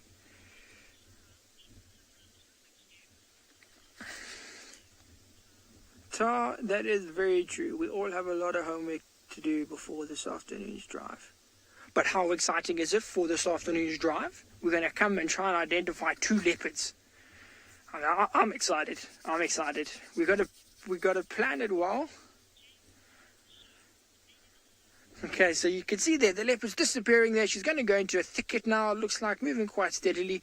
What we're going to do though, we're going to leave them be. We're going to come back here tonight. Once it's getting dark, hopefully they'll be more relaxed, see what is happening, guys. But thank you for joining me for our safari here. What we're going to do, though, is say goodbye and send you across to James. Here are our buffalo. They have not decided that I'm completely terrifying, all 5 feet and 8 inches of me. BK is also about 5'8", so between us, we're not particularly terrifying in actuality to the buffalo, and so they've relaxed, and they're now eating some grass, chewing their cud, and being tickled by an oxpecker. Ooh, BK, that oxpecker has picked up a monstrous tick. You see there? Ooh. Oh, that's very nice. Well done. Not only has it pulled out a monstrous tick, it's managed to excavate the hole that the tick has excavated in the buffalo. Mmm. Yum, yum, yum. Very nice. That's the remains of the tick you can see there. Yes, very proud of yourself, aren't you? Mmm. Lovely bit of fresh buffalo blood for breakfast. I hope that we're not going to have buffalo blood for breakfast. I don't think that's on the menu.